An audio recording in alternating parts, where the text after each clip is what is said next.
streaming to YouTube. The mics are on. We're ready when you are. I'll call this meeting of the Seward City Council to order. It's Monday, July 14th, 2025, which happens to be Bastille Day. I happen to know this. It's 7 p.m.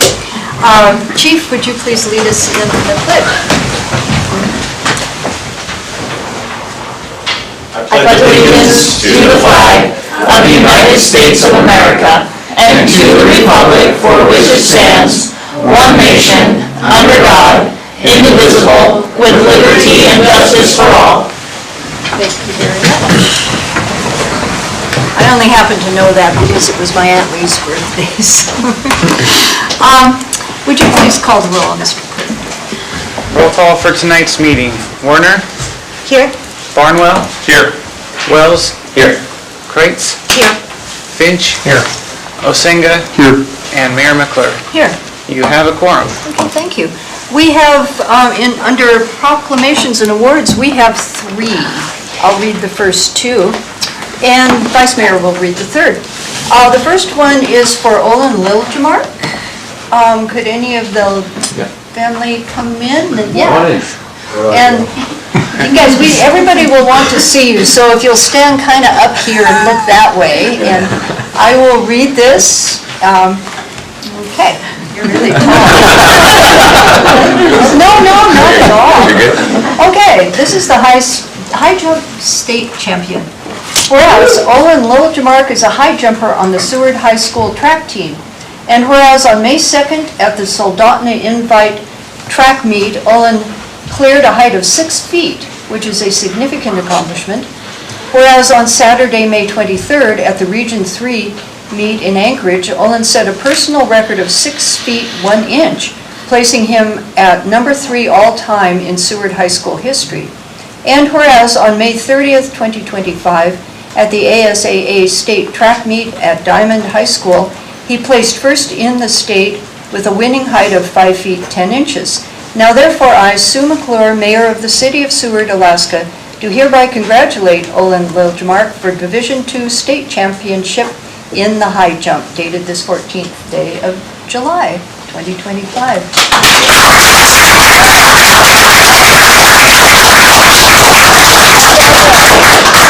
Do you want to say a few words?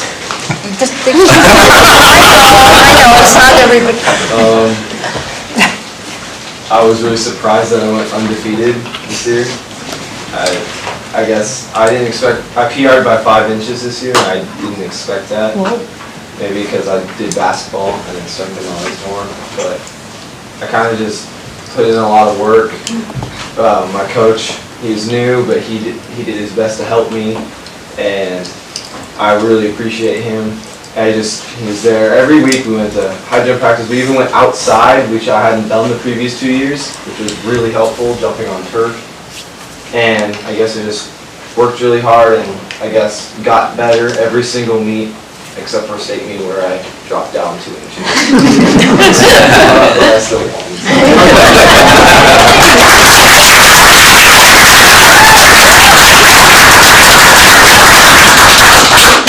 One of my colleagues up here keeps saying there must be something in the water in Seward, you know?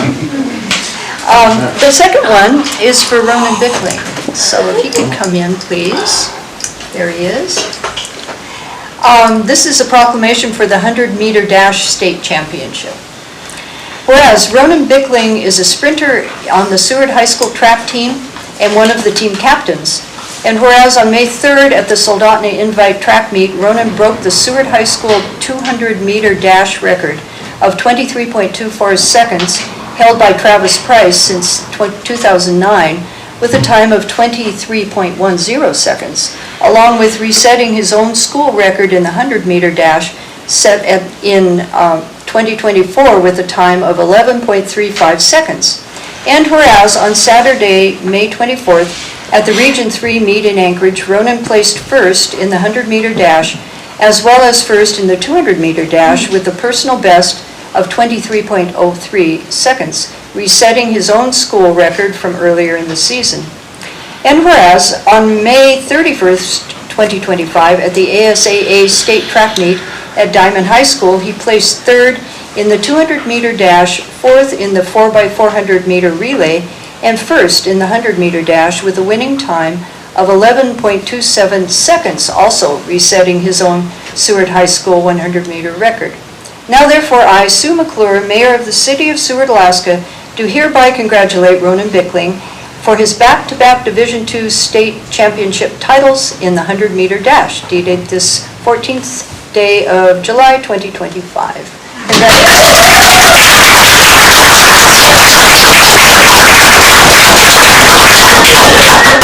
Yeah, it was kind of an interesting year.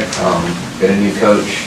Ryan Bringhurst, who did an amazing job, and it was kind of just interesting because of that, getting to just kind of train a little bit differently, and I thought we had a really tight and close team, and I think having that was able to push me, and I was able to set some school records in the state and 100, which was really cool. So thank you, Ryan. Appreciate it.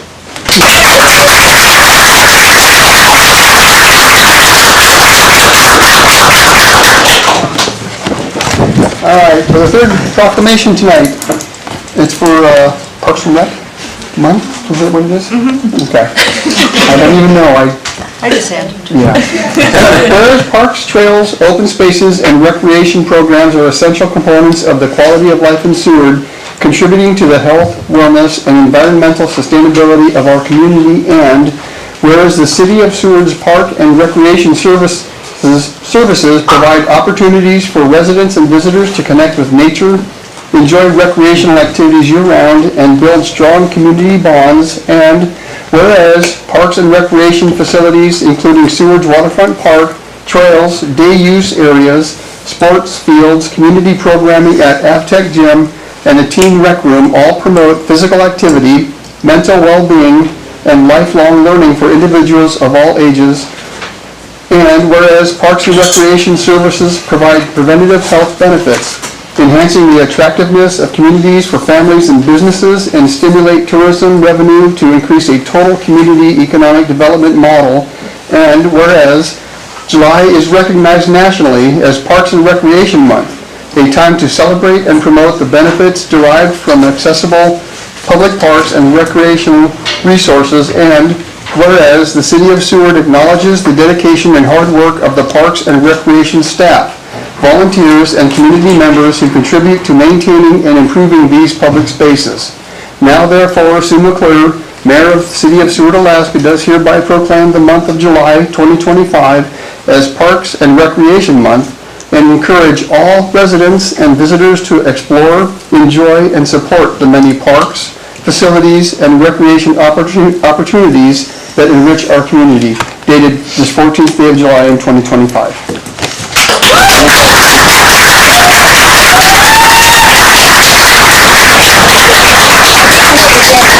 You could say something if you choose. Well, Parks and Recreation over the past 2 years has accomplished so much. Due to our extraordinary staff, we brought back essential programming, special events, leagues, classes, activities for all ages, also improving our Clerk areas and enhancing the visitor experience here in Seward. I couldn't thank our staff enough. They're amazing, extraordinary. They work so hard. And they're very passionate about Parks and Recreation. I wanted to thank City Administration Council and the community for all of your support with Parks and Recreation. Thank you. And get out there and take advantage of everything Parks and Recreation has to offer. Thank you.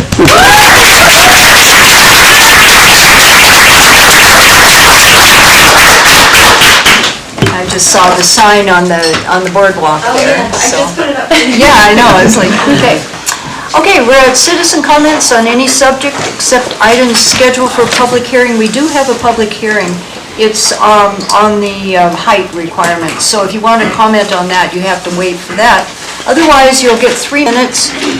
If you've signed in for that, it'll go in that order, and then I'll just take shows of hands up to 36 minutes. You get 3 minutes. And when you come up to that chair there, you need to say your name, and if you live inside or outside the city limits, just for the record. And we haven't been announcing this, but if you watch YouTube, we have a camera now that will show your face as you're commenting.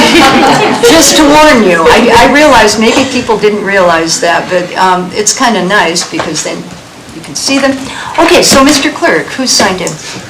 There are 7 people signed in to speak, and first on the list is Brennan Hornseth.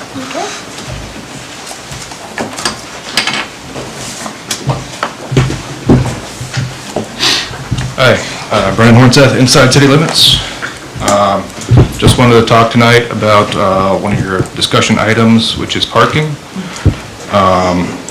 Over the past 10 years, nationwide, there's been a growing trend to eliminate parking minimum mandates in city codes. While this change might sound shocking at first, there's solid evidence and reason behind it. The housing crisis we are experiencing is not just a local issue. It is nationwide, and as cities have delved into the cause, one of the major findings was parking minimums are driving up development costs. If we want our city infill to actually happen, we need to change our code.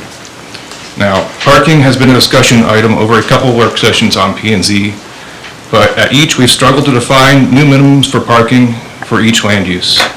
It's a real can of worms when, even in a given industry, there's enough variance from business to business to have completely different parking requirements and uses.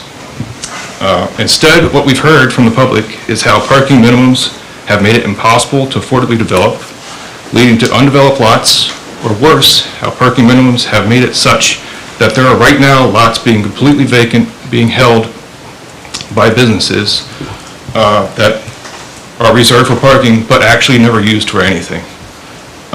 They just remain perpetually empty, and owners have been on the hook for rental and/or property tax for decades for some of these lots.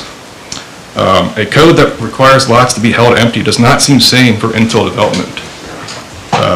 The incentives are also currently all wrong in ways we don't fully appreciate or understand, including parking minimums arbitrarily favoring certain styles of building over others, like hotels over housing is one of the incentives we currently enforce by accident, you know. This is something that would go away if parking minimums were repealed. Now, you can't eliminate parking minimums in a vacuum. There has to be policy to go with it. And so if parking minimums are eliminated, developers will want to maximize their value and push parking onto the street. So the city will need to step up and charge for parking on the street in areas that are identified as congested or high use. There actually have been academic papers written on this topic which talk about finding the balance between parking availability and price. For more on this, I'd read the book The High Cost of Free Parking by Donald Shoup.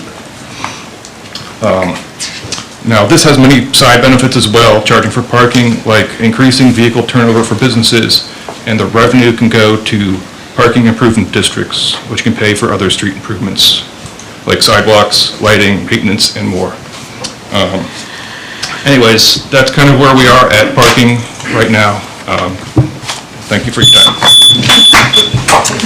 Good timing. Who's next, Mr. Clerk? Porter Wilkerson. Porter? There he is.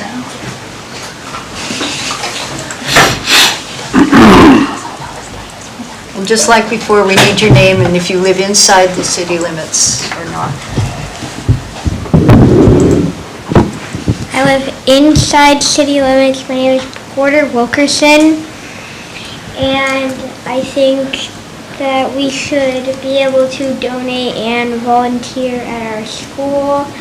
I don't want our library shut down or a theater, and if we're not able to donate or volunteer at school, we won't be able to do schoolyard habitat, which is one of my favorite things at school. Thank you. Thank you, Porter. Who's next, Mr. Clerk? Tracy Baumgartner. Tracy.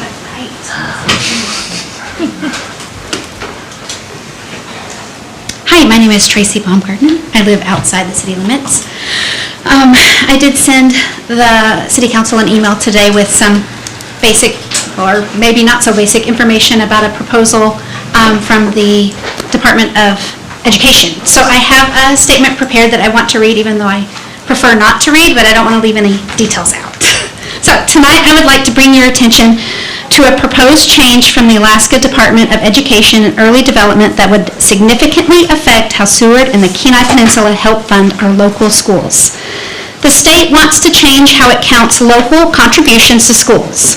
Right now, Seward and the borough help the school district in two ways: direct funding and in-kind services. Things like plowing school parking lots, providing utilities, and maintaining buildings. Under the proposed rule, the value of those services would now count toward our local funding cap.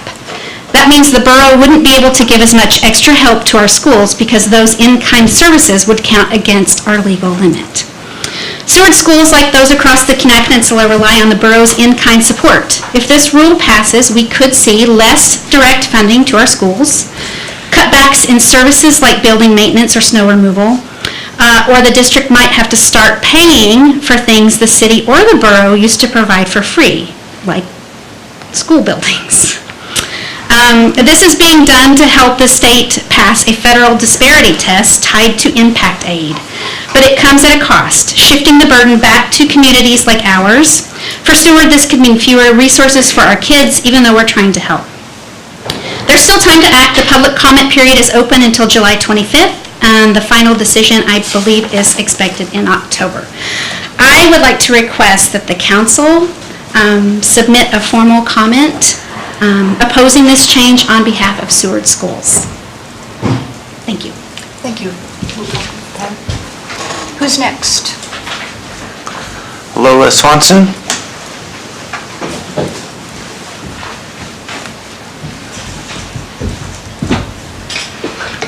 Lola Swanson, and I live outside of city limits.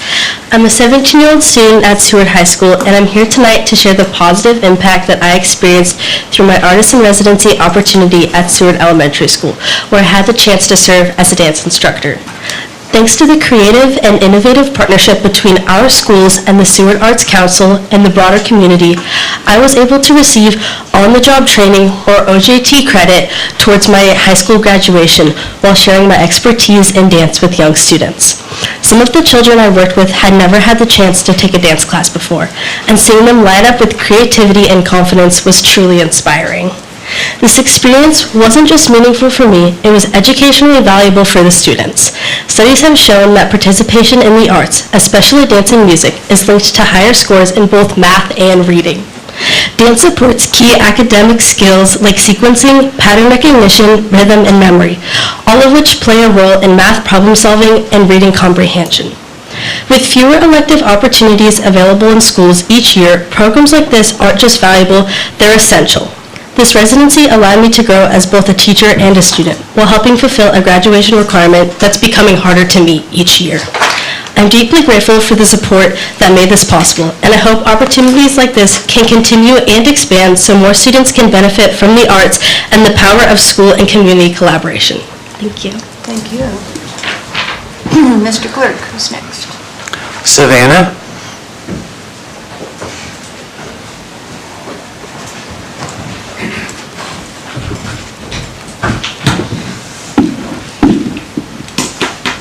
We need your name and if you live inside or out. My name's Savannah Wilkerson, and I live inside of city limits. Artist in school is important to me because I have been doing art with a lot of my friends, so art means a lot to me. I would like to keep doing it with my friends, and I don't want my favorite thing to go away. Please consider writing a letter to DED to ensure community and school can work together, because the loss of art in school would be sad for me. Thank you. Thank you, Savannah. Mr. Clerk. Cameron Kowalski.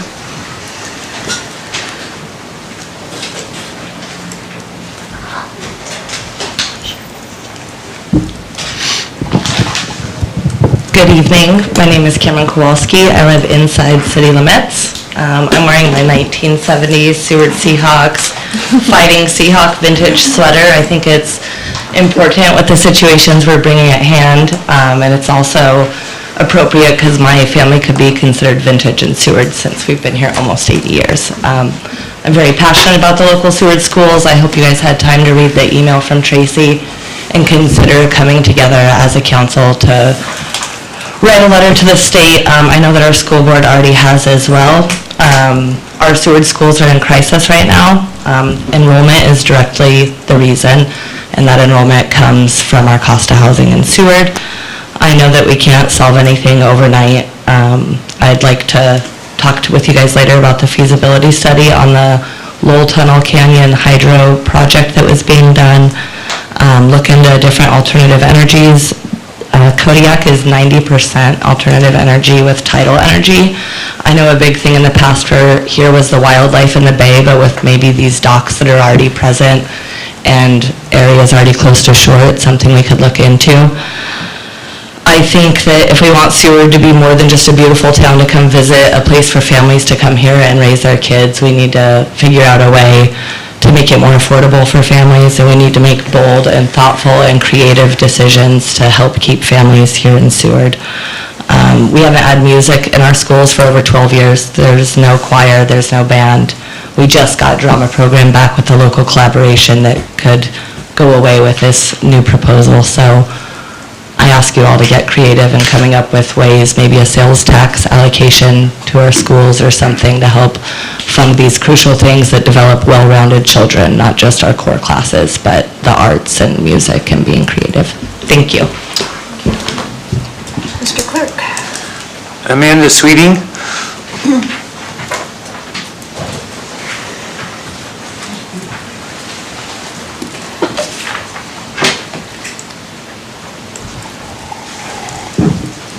Amanda Sweeting, outside city limits. Hi, sorry, apologize for my tires. Came back from softball where we tied 9-9. Come on. As always, I'm here on behalf of the chamber. Hi, everybody. Happy post 4th of July Mount Marathon. I hope you guys had a really great time. Already coming down the line is the Seward Silver Salmon Derby.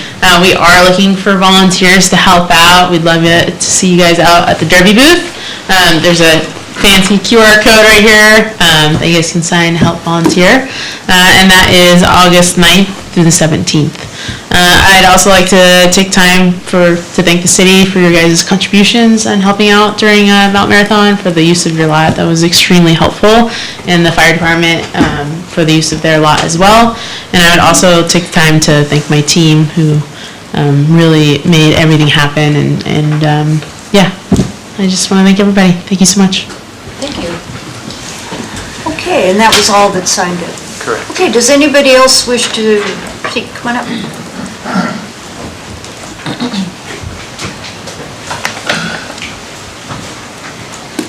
Well, I didn't intend, I'm Tom Tugas within the city limits.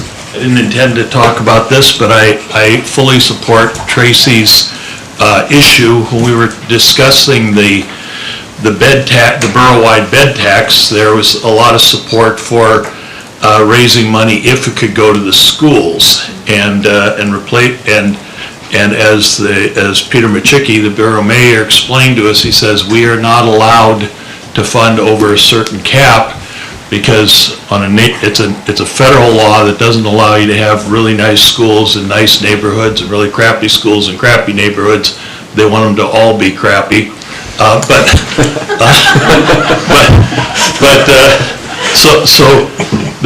This brings up the issue that's been discussed a lot about, I've talked to Peter quite a bit about the pool, because I'm very concerned that, as you know, they've been threatening to close the pool for years.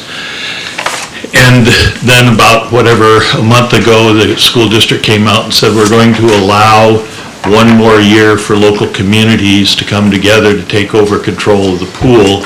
The pools, there's 8 pools in the borough, and I guess I'm volunteering to participate in coming to because as long as the pools are part of the school district, we are going to be constantly, number one, threatened every year that they're going to take it away, and number two, that it comes under that cap. And And so you're fighting against classroom time versus having a pool. And to me, having the pool in Seward is extremely important. And again, it comes down to this issue of they're saying, well, the Department of Education has to lower the amount that goes to the schools. And to me, one of the ways that Seward can address this is to deal with this issue of taking community control over the pool.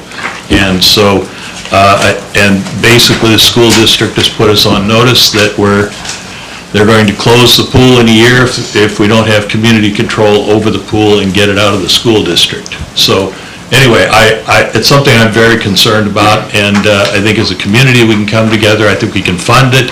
I think it could be a very important asset to the community. I don't know exactly what the statistic is, but 80% of the kids in the elementary school are in the club swim, and I think that's a byproduct of this, trying to reduce the funding for the schools.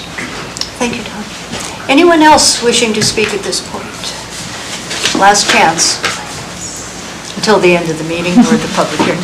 Okay. Are you coming up? You're leaving. Oh. Don't want to shut anybody out. Okay, so I'll close this portion and we'll move to the approval of the agenda and the consent agenda. I'd ask for a motion to approve in a second, please. I'll move for the approval of tonight's agenda and consent agenda. I'll second. Okay, moved and seconded. Are there any changes anyone would like to make? Was that a hand? Yes. Councilmember Warner. Thank you, Mayor McClure. I would like to propose an amendment under other new business to add a discussion item on the proposal currently being considered by deed and the open public comment period. Is that allowed without public notice? I was going to ask that same question. Could you repeat the amendment? You would add a discussion item to other new business? I would like to add a discussion item under other new business to discuss the public comment period with deed. That would be okay with me. It's okay to add. Okay, I was going to ask how we could do that. That would be to discuss sending a letter, right? I mean, okay. So that'll be after the parking discussion? Yes, please. Good job. Okay, any other changes? Okay, seeing none, Mr. Clerk, I think we're ready to vote when you're ready. Okay. So voting on the approval of tonight's agenda and consent agenda as amended, Osenga? Yes. Warner? Yes. Wells? Yes. Barnwell? Yes. Kreitz? Yes. Finch? Yes. And Mayor McClure? Yes. Okay, your agenda and consent agenda have been approved, and on the consent agenda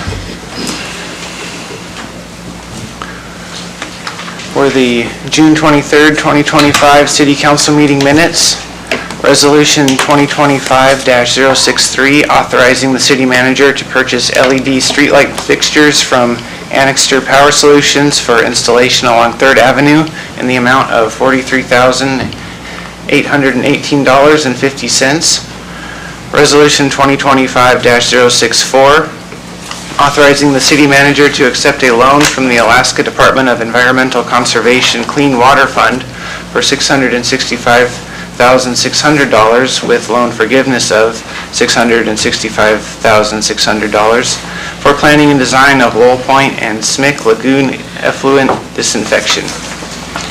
Resolution 2025-065, authorizing the city manager to accept a loan from the Alaska Department of Environmental Conservation Drinking Water Fund for $400,000 with loan forgiveness of $400,000 for the Elm Street water main replacement.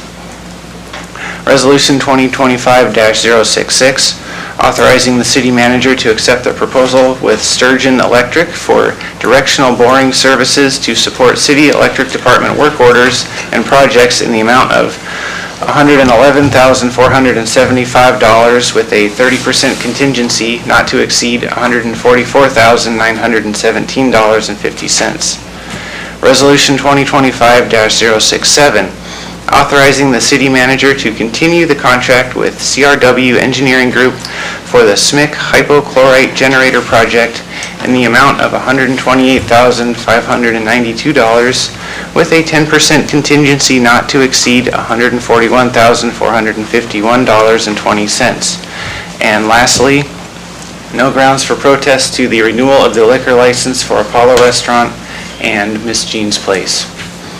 Okay, thank you. Next are in-person reports and presentations. First, we have the city manager report. You'll find that on page 57. Madam City Manager, what you got? Great, thank you, Madam Mayor. Some things I chose to highlight earlier and then things I added to highlight after the really great public comment. The first thing I'd like to highlight is you just approved the purchase of LED streetlight fixtures with resolution 2025-063,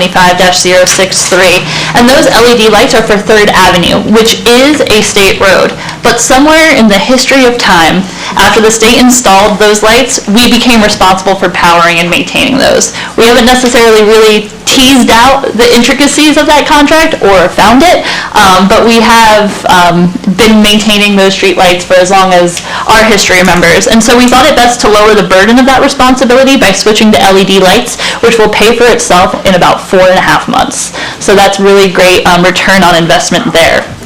Also, we have been in conversations with the school district and the building maintenance manager, Kevin Lyons, about the future of the Seward High School pool prior to the borough's decision to extend the pool for another year. We were ready with our Parks and Rec department to step in and find a way to make sure it stayed open past August 15th. So we're really looking forward to this additional year to find a really sound way to make sure that we as a community can keep that really important service in our town without the burden of it always being threatened to be taken away. So that's something that we'll be using the next year to work with the district closely to make sure that we can have that secured.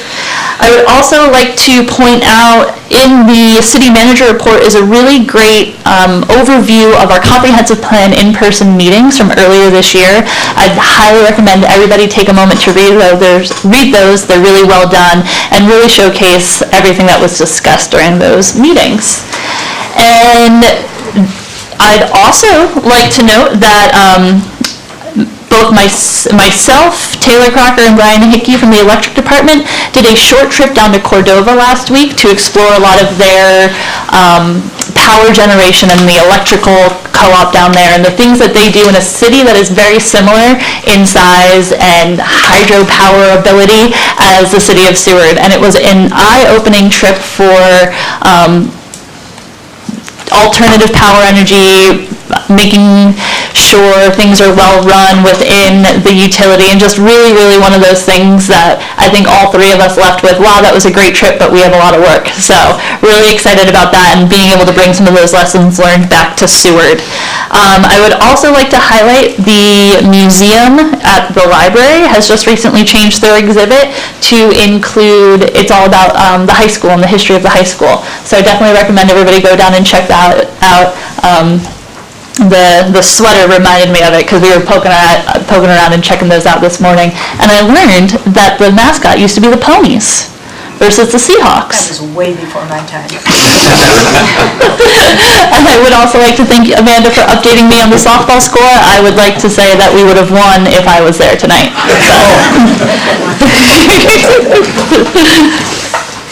Okay, well, speaking of winning, did you beat? No, I did not do very well at that marathon this year. Still hasn't beaten my best 3 or 4 times, so. Oh, yeah. It was rough back in those days. They didn't weed whack the trail back then, and it was men and women running together, so. Oh, speaking of the 4th of July, so that we don't end on the note of me not doing very well in that marathon. On the Saturday before the 4th of July, and this is in the city manager report from Public Works, we lost one of our 2 lift stations at our main sewer lift in station number 3, and the pure terror of losing a lift station right before the 4th of July is something that we can all maybe think of a superlative in our mind. But I want to give a big kudos to the Public Works team, one for having the foresight to have an extra lift pump on hand, and too, for getting that all fixed and squared away, because our entire sewage system runs through that lift station, and it could have been a bit of a hairy 4th of July, but they got everything all squared away just in time for all the festivities. So big kudos to them and that team. Okay, are there any comments, questions for the city manager? And nobody's jumping in. Oh, go ahead, Councilmember Warner. If you want to wait a second, I was going to ask Mr. Bickling if he had anything. No comments. Okay, now you can do it. Thank you, Mayor McClure. I'm curious to know how the emergency station went here in council chambers. Thank you. Jason does have something to add. I have a question to answer. Yeah, so it was really good. So we did get the EOC completely set up in here. And it had not been updated since 2018, so a lot of things had changed. And so it was kind of the first step in helping us be more prepared. And I had been in conversations with Brenda Albert at the borough, just about how we can communicate better. And we worked with the fire department and a little bit with the police department. And so we're going to be continuing to be really intentional about our emergency preparedness to respond as a city, because it's kind of not a matter of if, but when. Something's going to happen here, but we will always, from here on out, always be setting up the EOC and kind of on that level 1 with that many people in town. It's just, it wouldn't take much for something to have like a lot of people get injured or something like that, and it would all be ready for us to like respond. Or having like a tsunami or earthquake with that many people in town would be really hard to manage. So yeah, it went really well. There's a lot of learning, and we have a lot of work to do at the same time. Appreciate that question. I'd also add, according to Chief Tyner, we had a very chill 4th of July with not too many crimes, not a single DUI on the 4th of July. How'd that happen? Everybody behaved themselves. Councilmember Fitch. Thank you, Member. The lift pump, my understanding is we have to have a backup ready in case this happens. It costs like, I think, $120,000. Is there any chance of looking and getting it rebuilt before we spend that money to purchase another one? Yeah, so we haven't, we're still in the process of figuring out the next steps of replacing it, so we'll definitely look into getting that rebuilt so that we can lower that cost in the long run. Okay, other questions, comments? Okay, seeing none, we have a city clerk report. Mr. Clerk, you'll find something on page 95 if you're following along in the packet. Yes, thank you. On page 95 in the packet is a screenshot of City of Seward YouTube page, and we started adding timestamps to the council meetings. That was a test run on the June 23rd meeting, and we're going to continue doing that the day after the council meeting, so I hope that feature is helpful to folks. You just click on the item description, and it'll expand the window, and you'll see the timestamps in blue, and you can cut straight to the agenda item that you want to watch. May I ask if you're doing it for planning and zoning meetings? We can if there's demand for it.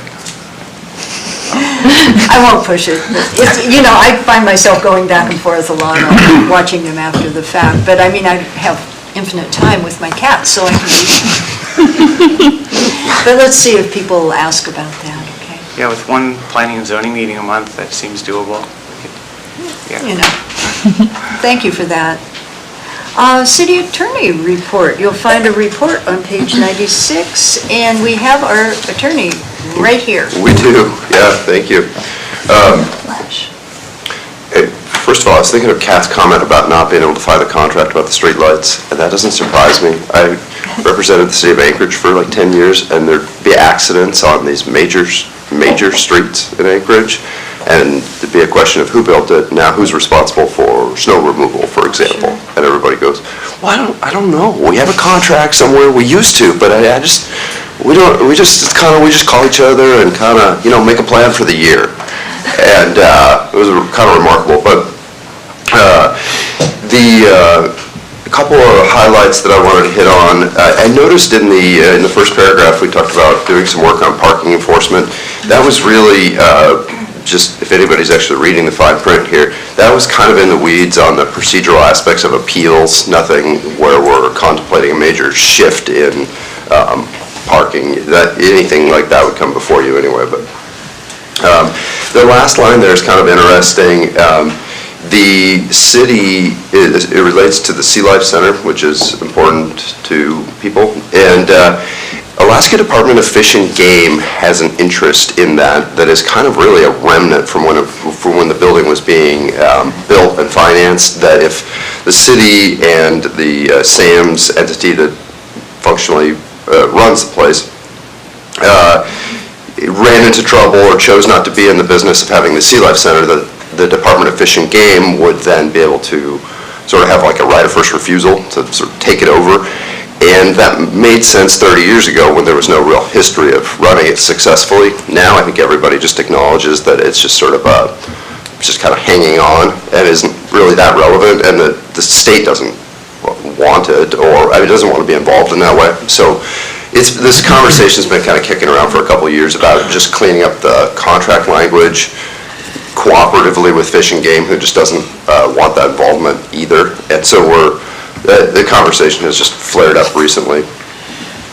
So that is the Sea Life Center item, and there are a couple other,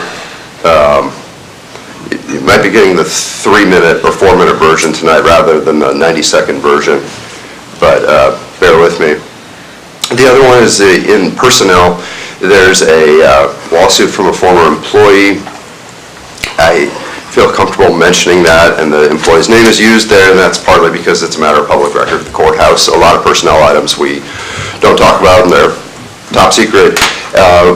Somebody files a lawsuit, they've chosen to make it public to some extent. So that's being handled by Insurance Defense Counsel. We often work closely with outside counsel, and it tends to be a lot at the beginning and a lot at the end of a case. In the middle, we trust that they're generally doing a good job and try to keep our involvement down in deference to them, but also sometimes to keep the city's bills down. You don't need 2 attorneys or 2 firms working on it, but that one is coming closer to a potential trial this fall. And I don't know whether that will happen or how that'll work out, but and we may be back with more on that. But we're getting involved again because we're kind of nearing the end, and we're getting closer to a trial date anyway. And there was one more thing I wanted to hit on. Oh, just to highlight, I guess, that there's a longer memo accompanying this that is about the Rail Belt Transmission Organization, the RTO, and Cody George in my office is working on that, prepared that memo. If I try to talk about that, I get, it's pretty narrow, and he's been working a lot on it. So I'm going to refrain from answering any questions if anybody has any. He has agreed to be available by phone, and I think Brian can probably speak to it to some degree too, if people have questions, or he's glad to come down with me sometime and give a more detailed update on it as well. But it's complicated. It's moving forward. Okay. Questions for Sam? I'm curious about the Fish and Game's relation with the Sea Life Center, because I remember when that all started. I remember a discussion when it was possible that they may have to close, and I think that was the reason, so Seward wouldn't have to take over the distribution of the animals, perhaps, at the time. But my question is, who initiated the separation of this? Did it come from the city, or did it come from the state?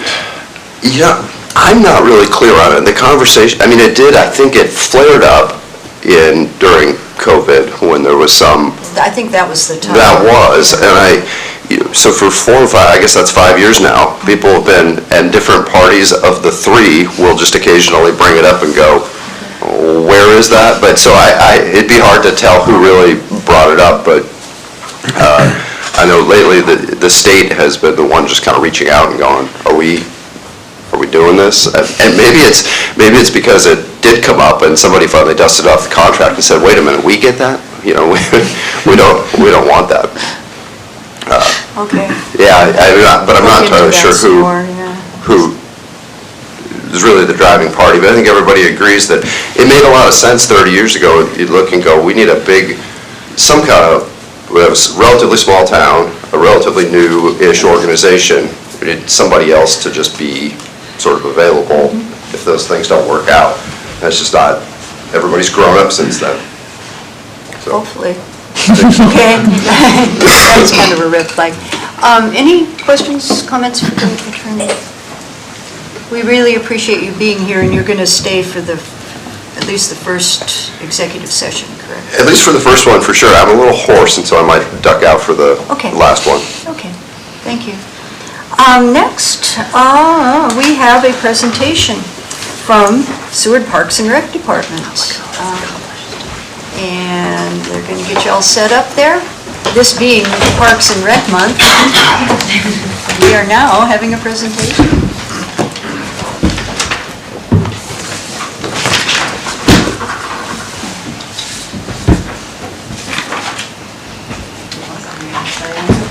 I think it's still going to work. Oh, so close. It was probably as far as you can go.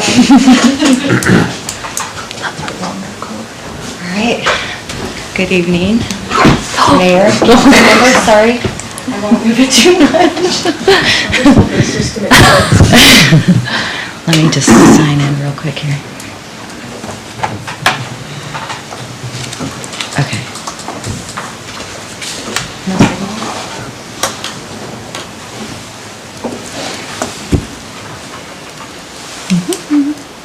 And while this is happening there, this is part of your plan, Madam City Manager, to have different departments introduce what they do, right? Yes, it's all part of my master plan. The public may have noticed every month or so we have a different department head coming in and giving a presentation. And I think it's definitely a worthwhile opportunity to showcase what the city is doing on the day-to-day, department to department, beyond resolutions or ordinances. So reading the words on a piece of paper that say that we've authorized the city manager to accept a loan from the ADF&G, blah, blah, blah, blah, blah. A lot of times the department heads can tell it better themselves, and that's what Mel is going to do right now. Yeah, okay. All right, my name is Melanie Hawes. I'm the Director for Parks and Recreation.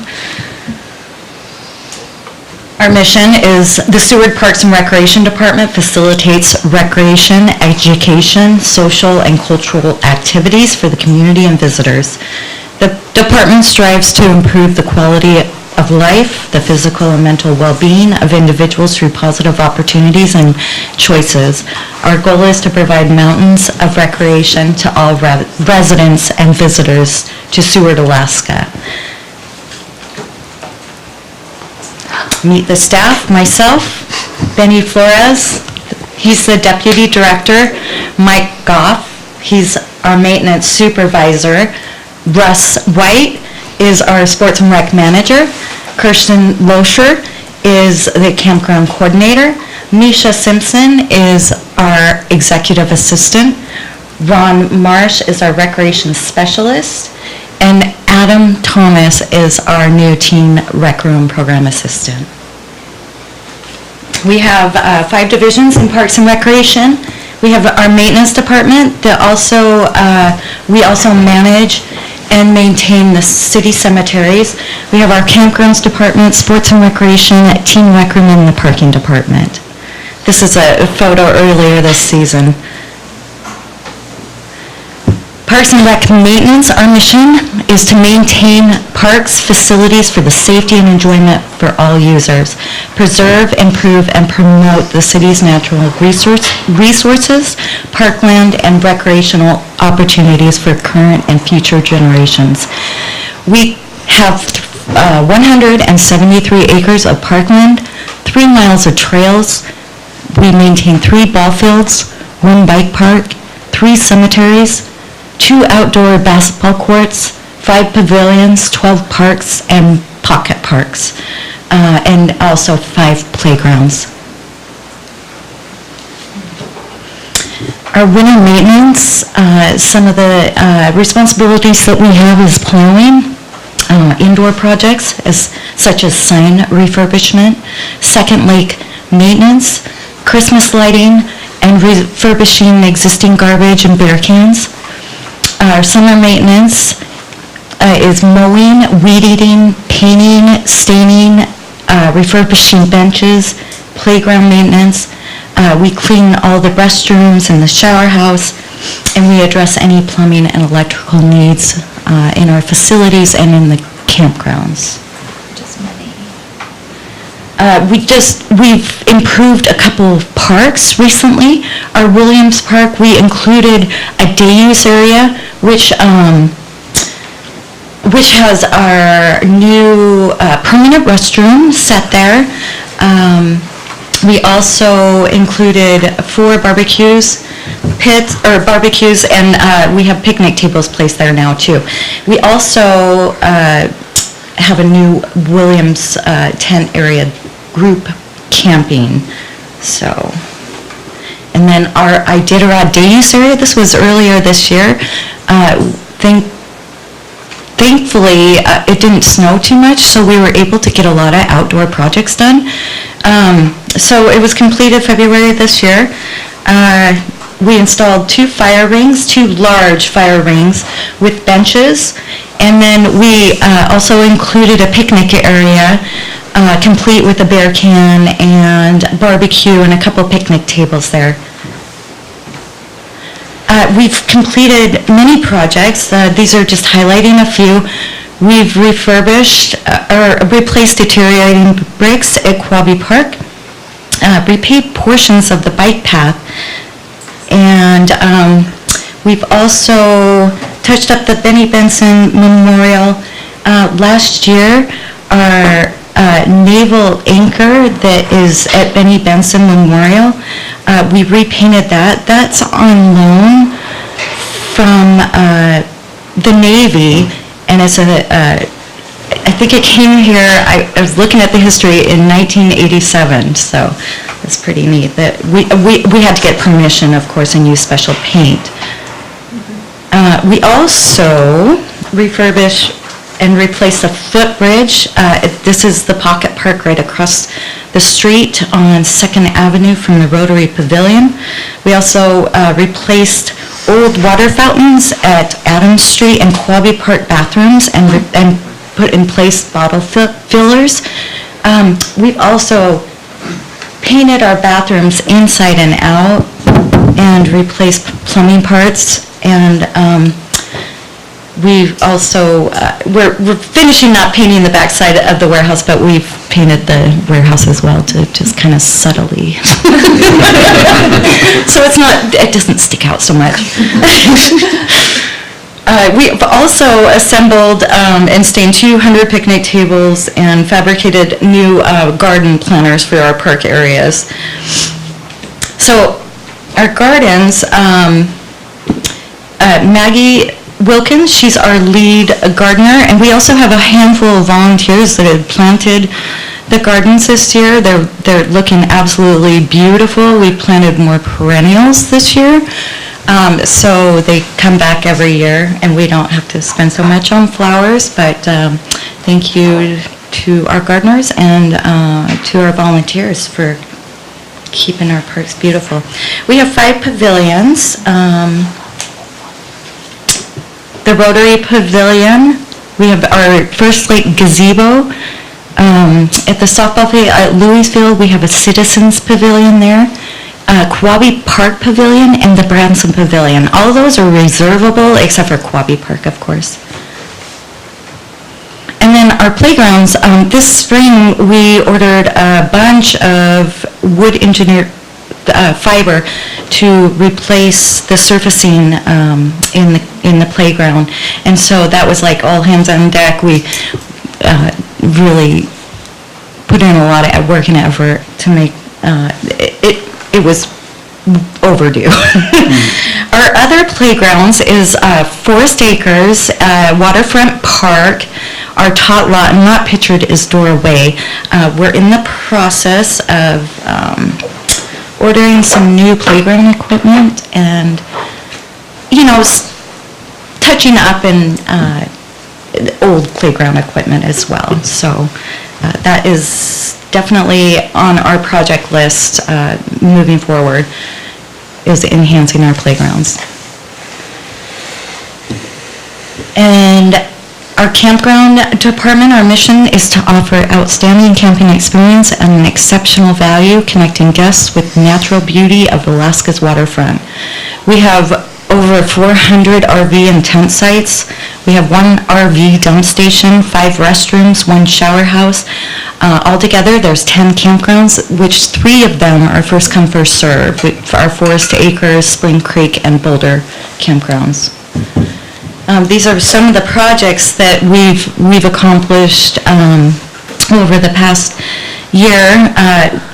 Williams Group site, of course, I've already mentioned that.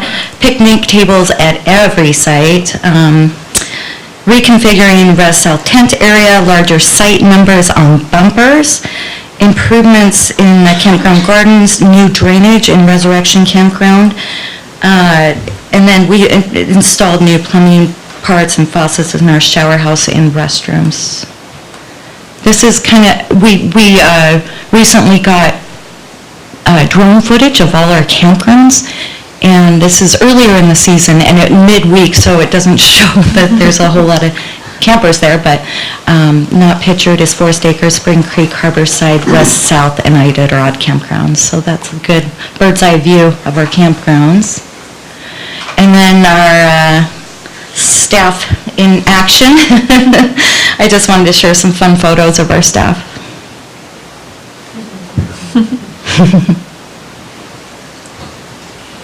Our parking department, parking operations are May 1st through September 30th. We have 6 parking lots in the harbor area. Northeast lot, there's roughly around 90 spots, and that's a 14-day limit. Our north lot has 177 spots, that's 3-day limit. Center lot, 94 spots, that's 2-hour limit. And the south lot, it has 178 spots, 7-day limit. And then the south launch lot in Uplands, it has 140 spots, and that's a 3-day limit. Our daily parking fees are $10, and the center lot is free up to 2 hours. Our parking number is 224-4056, and you can email us at parking@cityofseward.net. Now for fun part. Sports and recreation, facilitating recreational, creative, and fitness activities for the community. Our mission, the Sports and Rec Division, strives to provide and facilitate recreational fitness and creative activities to our community members and visitors. Sports and Rec strives to improve the quality of life and the physical and mental well-being of every community member through positive recreational fitness opportunities and partnerships. We assess and answer community recreational needs. Sports and Recreation serves as the liaison between the AVTech students and the community through sports, creative arts, and social activities.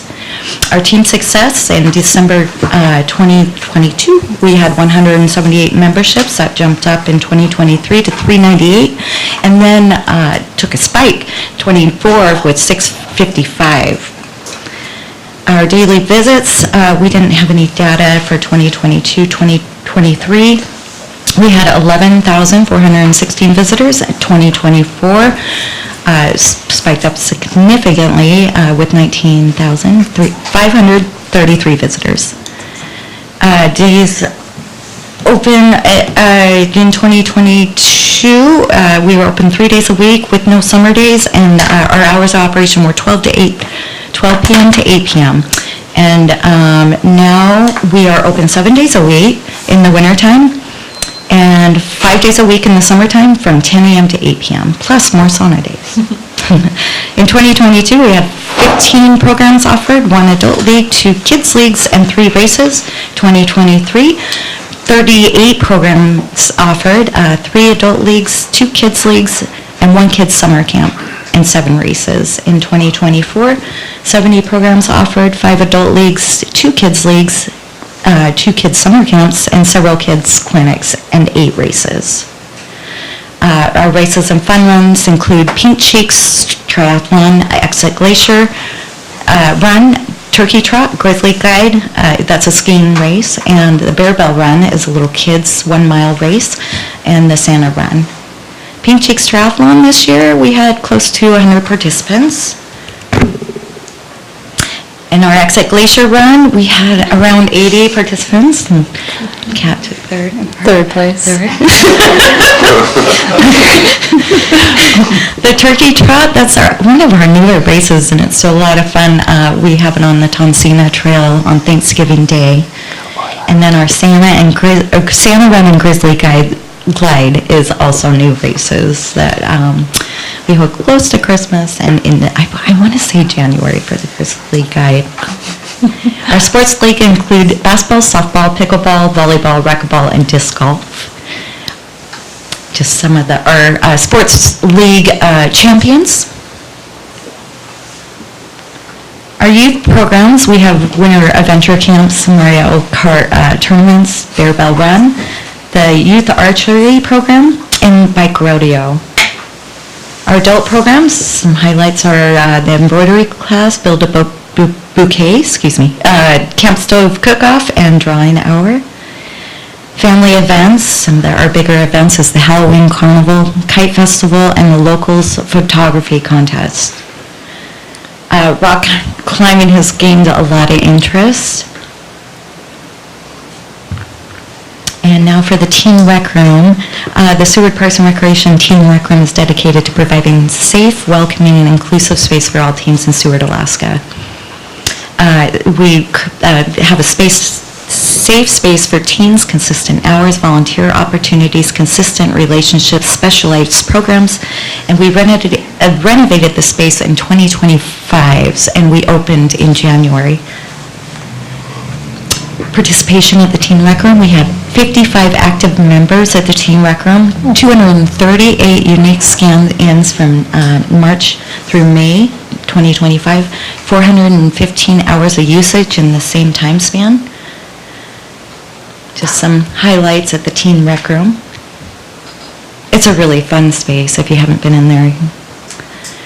And then I wanted to highlight the Community Award. Sports and Rec crew got a prestigious award. They were awarded the Board of Directors honorable mention in recognition of years in service and commitment to making the Seward community a better place. And our Sports and Rec team, we have our Recreation Specialist, Ron Marsh, our Recreation Manager, Russ White, and a Program Assistant, Adam Thomas.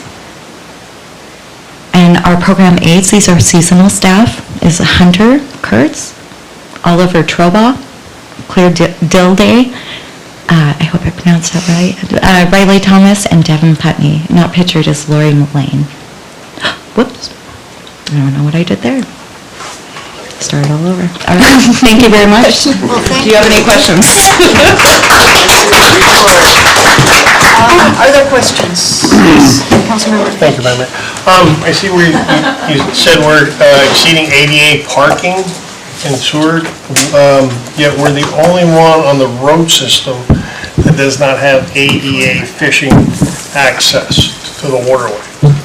There was talk a while back for that. We still have rocks sitting out at Spring Creek that guys in wheelchairs can't get around to the waterfront. What's the plan to be ADA compliant because we're the only ones, I've checked, we don't have any ADA fishing compliance access to the waterfront. That's definitely in our SBRD master plan, so we'll look more into it. I would like to get a design. I mean, I think somebody came up with a design at one point, so. And we've been working on different grant opportunities and in the redesign of the railroad terminal and things that will come in those next steps. We've been working with the railroad closely and others, looking for the right funding opportunity and the right moment to find the best solution for that. So there's no access from the culvert to the monument. All the elderly we have in Seward, the ADA tourists we have that come down would love to fish. You know, and we're not in ADA compliant according to ADA and DAV. So we need to be, I would suggest we be looking heavily into that. And I agree 100%. So. Any other questions? Councilmember Barnwell. Yeah, I just wanted to compliment you guys. I'm one of your biggest fans, you know that. The parking's really worked out really well. I think it's so much better down there at the harbor. I can always find a parking spot to get into the breeze, or, it's just so much better. And your staff's very pleasant to deal with. They're very gracious down at the harbor. The AvTech relationship, I just wanted to ask you how that's going. Are they happy with the relationship that we have with Parks and Rec? Absolutely. Right. Yes. I feel like we have a very healthy relationship with them, definitely. And then the third thing was just comment just so the public realizes, between your camping and your parking, and Kat might have to help on this one, or Suli, but it's basically a net positive system you guys have between parking and camping. You guys are actually making money for the city. Absolutely, yes. Yeah. We're pretty lucky. I think last time I remember checking with the guy in Homer, and I think Parks and Rec in Homer was one guy. Yes, my guild. Yeah, so we're pretty darn lucky. Right. Yeah, thanks for the good work. Yes, thank you. Anything else? Well, I just want to thank my extraordinary team once again. Yeah, you do have a team. They're amazing. Okay, hold on just a second. Councilmember Werner. Thank you, Mayor McClure. I just kind of want to tag a little bit on what Councilmember Barnwell said with Parks and Rec being net positive. We're also putting that money back into our local residents and into programs that are supporting those that live here year-round, with a lot of the programming that you're doing in the winter, not only for children but for adults. So I really appreciate that. Thank you. No, it's a really good system. Anything else? Okay, thank you very much. Thank you. So, we're going to take the next item would be the public hearing, but we're going to take a 5-minute break, and then we'll come back and do that. So, 8:11-ish, okay?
We are back on the air.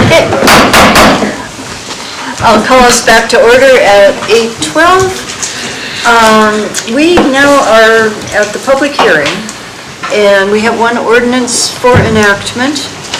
I'll give the instructions about testifying in a bit, but it's ordinance 2025-010. Mr. Clerk, would you please read it into the record?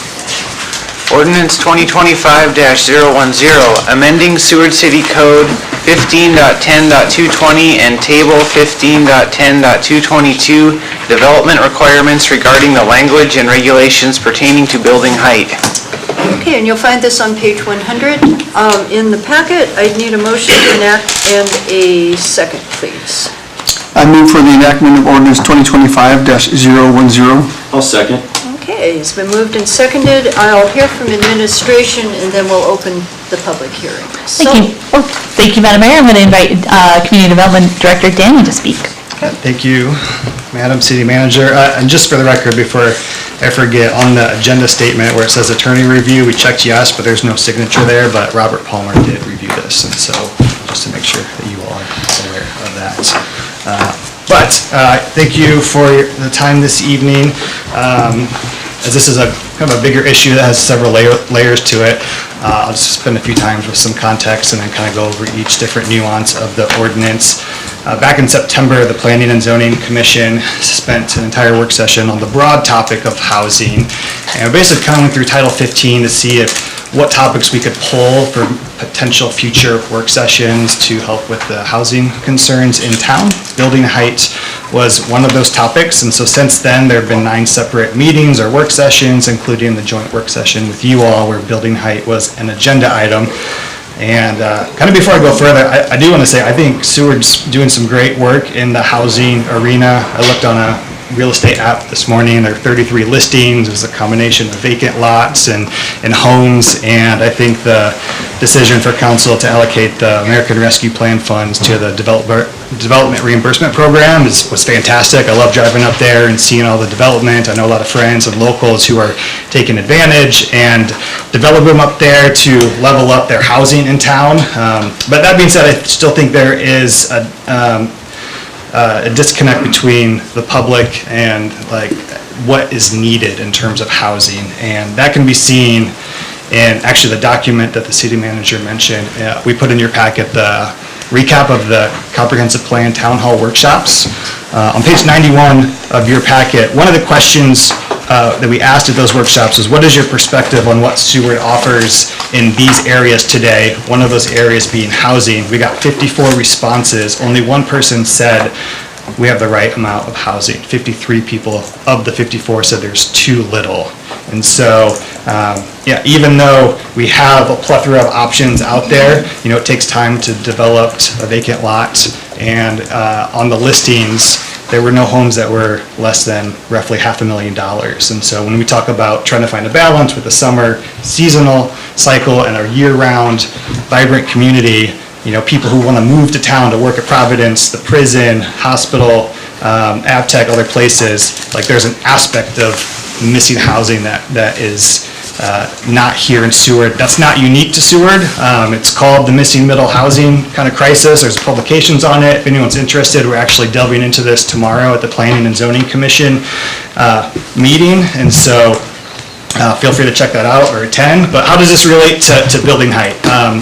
What we've learned and recognized over the last year is, so you have land use code and you have building code. These are two separate codes and they should work together. They should evolve together.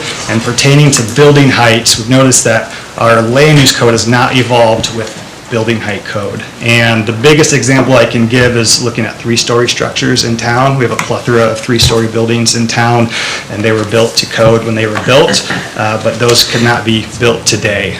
Building standards have changed, and that's good. Buildings are safer, and that's because the materials are bigger. They're better and stronger, and it makes a story a little bit higher, and you compact that over 3 stories, and you can't build a 3-story structure anymore within 34 feet unless you have excessive financial ability to make things fit where they need to, like sprinkler systems and whatnot. And so while Seward's not the only viewshed town, we did some research with other towns, and while other towns have evolved their land use code, Seward has not, and Seward is now the most conservative of the viewshed towns outside of Seldovia, but even tiny Seldovia has zoning districts that can go higher than what we do here in Seward. And I think a big reason why our land use code has not been able to evolve with building code is our building height purpose statement, which is in code. So I'll read that today, or right here. The purpose of building height standards is to prevent loss of life or excessive property damage through the inability of the city fire department to reach upper stories or roofs, and to help maintain the character of neighborhoods. Fire Chief Kreitz came and talked to the commission and said that language regarding the fire department is not true. Best case scenario, it changed at some point. Worst case, it was never true to begin with. But he recommended we take that out. And if we were to take that out, then we can focus on the purpose of building height to help maintain the character of neighborhoods. And then we can have a nuanced conversation of what that means, because we do have a beautiful landscape and viewshed we want to protect, but also kind of incentivize more development. And so this ordinance has several layers to it, so I'll cover those here now. The first layer was just to change that purpose statement. And so on page 105 of the packet, section 1, letter B, has the new statement, which would read, the purpose of building height standards is to help maintain the character of neighborhoods. And then the commission added this last part, through balanced development and historic preservation, and to protect access to views, light, and privacy. And so that would eliminate that language about the fire department. And so with that gone, then we can look at the development requirement table and have conversations about what that looks like. And so on page 107, you'll see that table. And when it comes to building height, you'll notice that there was an increase from 34 feet to 38 feet in most of the zoning districts. And again, this was to evolve our land use code to align more closely with building code, so that Seward can continue to allow true three-story structures to be built in Seward without excessive financial burden. You'll notice there are 4 zoning districts that would not apply to. The commission voted to maintain the current 34 limitation in the lower density districts of rural residential R1 and R2, as well as voted to reduce the building height limitation in the park zoning district to 26 feet. And when it came to this part of the ordinance, the biggest debate amongst the commission was whether or not to maintain the current 34 limit in downtown, or raise it to 34 feet. On this specific issue, it was a 4-to-3 split to increase, to have the increase move forward outside of the zoning districts that I mentioned. But because of that split, I did tell the dissenters I would share their view of maintaining that 34 feet with council. And their main concern, again, was the protection of the viewshed, and that larger 3-story buildings might change the character of downtown Seward.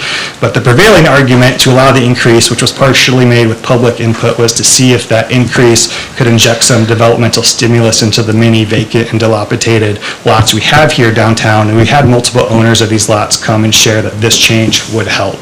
But at the end of the day, right, we're talking 4 feet, which may not seem like a lot to us in this room, but it's a lot. It's a lot to the people who think that might affect their viewshed, and it's a lot to the people who own property that might help them develop their dream project. Finally, the commission spent a considerable amount of time trying to find the balance of protecting the viewshed while allowing specific types of 4-story structures to be built. And so the reason 4 stories came up is because of that missing housing piece that Seward is lacking, and it's mainly multiplex family units. The return on investment for multifamily units takes a considerable amount of time compared to like if you were to build a hotel. And so and a 3-story multifamily unit does not make much sense financially for a developer, because once you get to a 3rd floor on a multifamily unit, you typically would need to have an elevator in there, which is an additional cost. And so if you have that 4th story in there, that can help incentivize a multifamily unit to be developed. I think one of the developers we've been talking to spoke at a few council meetings ago, and that's kind of his waiting to see what happens here with that, because that's an interest of him to build multifamily units or condos. And so the commission selected a few areas of town as indicated by the maps in your packet where a developer could go up to a 4th story if the structure fit a specific land use, which includes multifamily dwellings. So that language was on page 105 of the packet, and for visual learners, the maps on page 110 to 113 outline those areas of town. Because going up to 4 stories would be a bit of a change. Any structure that would be built over the 38-foot limit would require a conditional use permit, which would give the city an additional opportunity to vet the development through the CUP process. So to sum up, a lot of time was spent on this ordinance to try and find that balance of protecting the view shed of this beautiful place that we call home, while easing up some of the development restrictions that have inhibited some growth and potential projects. And so with a 5-2 vote, the commission put forth this recommendation. Okay. Thank you. Thank you. Did you have anything to add? No, thank you though. Well, with that, I'll open the public hearing then on Ordinance 2025-010. Mr. Clerk, has anyone signed in? There are 2 people signed in to speak. First on the list is Brennan Hornseth. And you get 5 minutes for this. Brian Hornseth, inside city limits. I get 5 minutes for this, but I think Danny just did a really good job of saying most of everything I was going to say. What I will say, though, is I think 34 to 38 is, like, that's a brain dead, like, we should do this. Like, it's just keeping up with modern codes. Cities are supposed to change over time. They're not supposed to be static entities. We are behind the times, and we're hurting because of it. 4 feet is not going to make a big difference for your view shed. I can guarantee you that. As one of the members of the public pointed out, you can actually build a 68 high foot building right now if you just wanted to totally screw with somebody. But nobody's doing that. That's due to how we measure heights with like a A-frame roof. So basically, I think 34 to 38 will not change the character of the city at all. But I would like to say, what if we increased it a little more? What is the acceptable maximum? If you had asked Jane Jacobs, author of the 1961 hit, The Death and Life of Great American Cities, one of America's most famous urbanists and someone who cared about developing and preserving the historic, cultural, and architectural characteristics of neighborhoods and cities, she was completely fine with 4-story buildings. On the P&Z Commission, we had less consensus on the 4-story buildings, where to allow them, or how to allow them even, which is why you have this very patchwork-looking quilt of the overlay of where 4-story buildings are allowed. This lack of consensus is clearly related to the view shed. Everyone has their own sacred cow they want to protect. So, you know, I think we need to look beyond what we personally want, and we need to look to see what Seward actually needs. And I believe a full 48-foot implementation citywide would really help unlock Seward's full potential. 48-foot tall buildings are not skyscrapers. You can interact with people from at the top level from street level. They appear to be a key economic point for builds that are affordable. So I would encourage you all to consider 48 feet maximum citywide. Thank you. Okay, thank you. Mr. Clerk, who's next? Tom Tugas.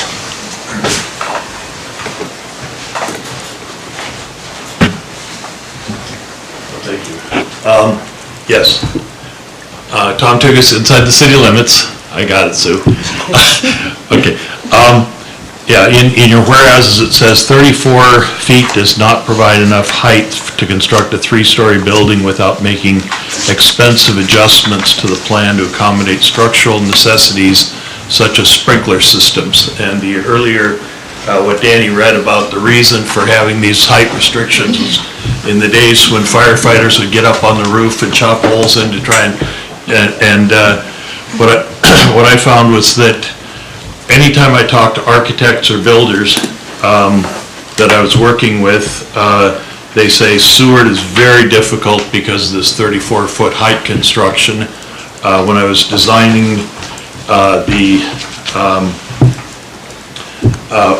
when I was designing the Gateway Hotel, I went and met with Ron Long and said, is there any way I can do anything? And he says, no, it really takes a change in the code.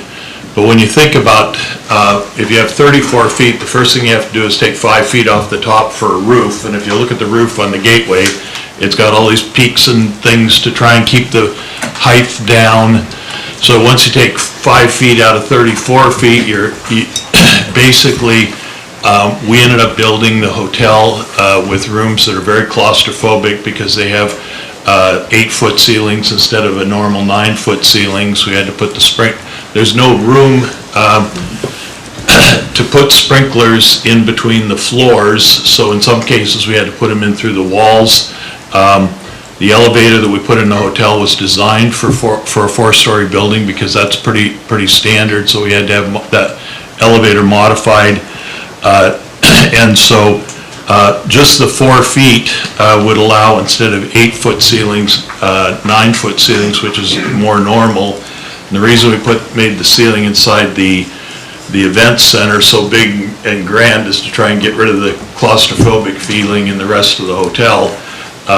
Unfortunately, when we built that hotel, we had no choice but to put real low ceilings. If you walk down the hall, and so I fully support changing the 34 feet to 38 feet.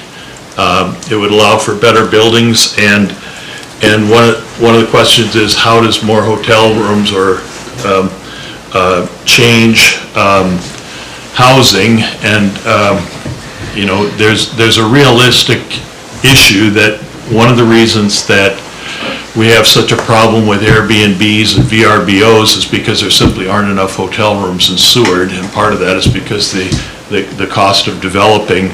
I wouldn't be in the hotel business if I wasn't in the boat business first, and so by increasing it from 34 feet to 38 feet, I think is, as was referred to, I think it's kind of a no-brainer.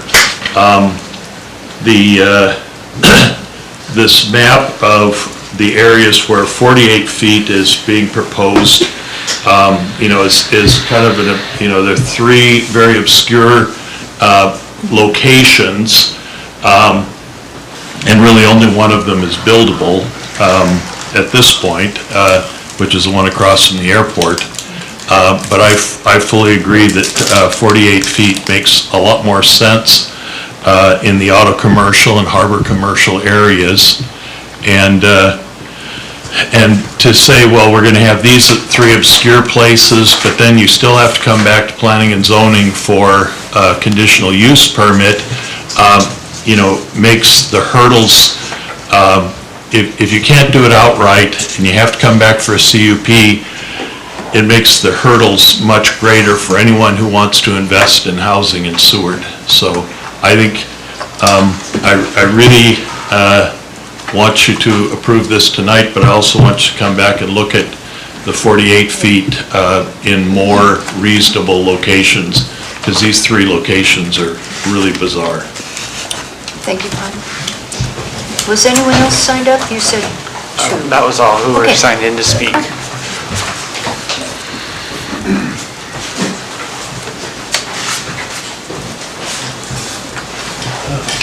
John Weisel outside, and I'm just hoping to kind of back up what's being said here tonight. I've attended P&Z meetings. A lot of work's gone into it. They're looking for a lot of help from you guys. Every time a tough subject comes up, they kind of just bow out, and I think this is really close. But yeah, just to reiterate, 34 to 38 would mean a lot for the project. We're not increasing the amount of people to the project. We're not increasing the amount of windows. We're not increasing the amount of doors. We're just making the building more user-friendly with standard building materials. I also would like, obviously, Oriental Garden area, the old video store to be considered in that 38 feet, because ours is left out. Somehow it just got drawn just the other side. Both of our projects, I plan on building 3 stories. A lot of effort's gone into planning on building. It's been a while, but we're slowly working with P&Z and we're trying to come up with a solution. But with that, I do think there could be some concessions made. Talking about the roof, just throwing it out there, we could go 68 feet, A-frame style. But I think what we're talking about too is you could relax on the height of the building if they told you what type of roof type they were doing. If they're doing a flat roof type, well, then we know we're not going to be way above. I think you could give some concession there. Again, I don't really want to make more rules and codes, but I think that would allow us to get to that 48-foot mark. And then maybe our roofs, there's just, if you read the definition of how the roof is calculated, you can get really high. But I think if you concede to just a maximum building height, not a roof height, we could relax some of these height restriction rules. That's just something I was thinking about to make it go around. I don't know if I would honestly attend another P&Z building height one, because we are repeating a lot and it's finally coming to you guys. And but I will say they've done a lot. And just a little plug in there, I think it all relates with parking also, so keep all that in mind, building height and parking. Because these bigger buildings, trying to get a 3-story building or a 4-story building, they're gonna run up against, the next one they're gonna be talking to you about is, well, now you gotta relax the parking, because the city wants, not studios, they want 2 and 3 bedroom apartment units. Well, that's a lot of parking spaces. So you can say everyone wants, I think they even proposed that you have to have a 2-bedroom apartment in the 48-foot building, and it's like, you step out, either give us 48 feet, let us, the market, do it. Don't tell us what we have to put in there. Otherwise, tell us how we're gonna pay for it. But you're not helping us by giving that little bit in these obscure, they should have just said, this one guy can try it on his piece of property, maybe. That's kind of how it was written. But next thing we're going to be talking about is parking spots. So, but yeah. Anyways, thank you. Appreciate it. Okay, thank you. Anyone else wishing to speak to this? Last chance. Okay, I'll close the public hearing and bring it back to council. Administration, did you have anything to say in response to the citizens before? Okay. No problem. Okay, council, where are we at on this? Did you want to propose your proposal? I will, sure. Let's do that. I'd like to make an amendment to Ordinance 2025-010. I'd like to amend 38 feet across the board in all zoning districts. Period. Okay, and this is in reference to the table that Correct. has, is there a second? I'll second. Okay, it's been moved and seconded. So what he's suggesting is, instead of 34 feet in RR, R1, R2, and 26 feet in park, that all across the board would be 38 feet. Yes, ma'am. Okay. And there was an explanation I heard about park. I'd like to ask administration, I believe it was said at our agenda meeting that Are there any privately owned parks, or the parks are city parks, Yeah, correct? all of the parks are city-owned parks. Which, so building a building of that height in a city park wouldn't happen. Sorry. I'm trying to be restricted, yeah. And it would, so I'll say that more polished. If and when a 38-foot building was built in a park, it would have to come to council and be approved by many, many, many layers because of all of the parks being city-owned. Thank you. I Right, just wanted Courtney? to hear that. Okay. Okay. Can I get one point of clarification on the amendment?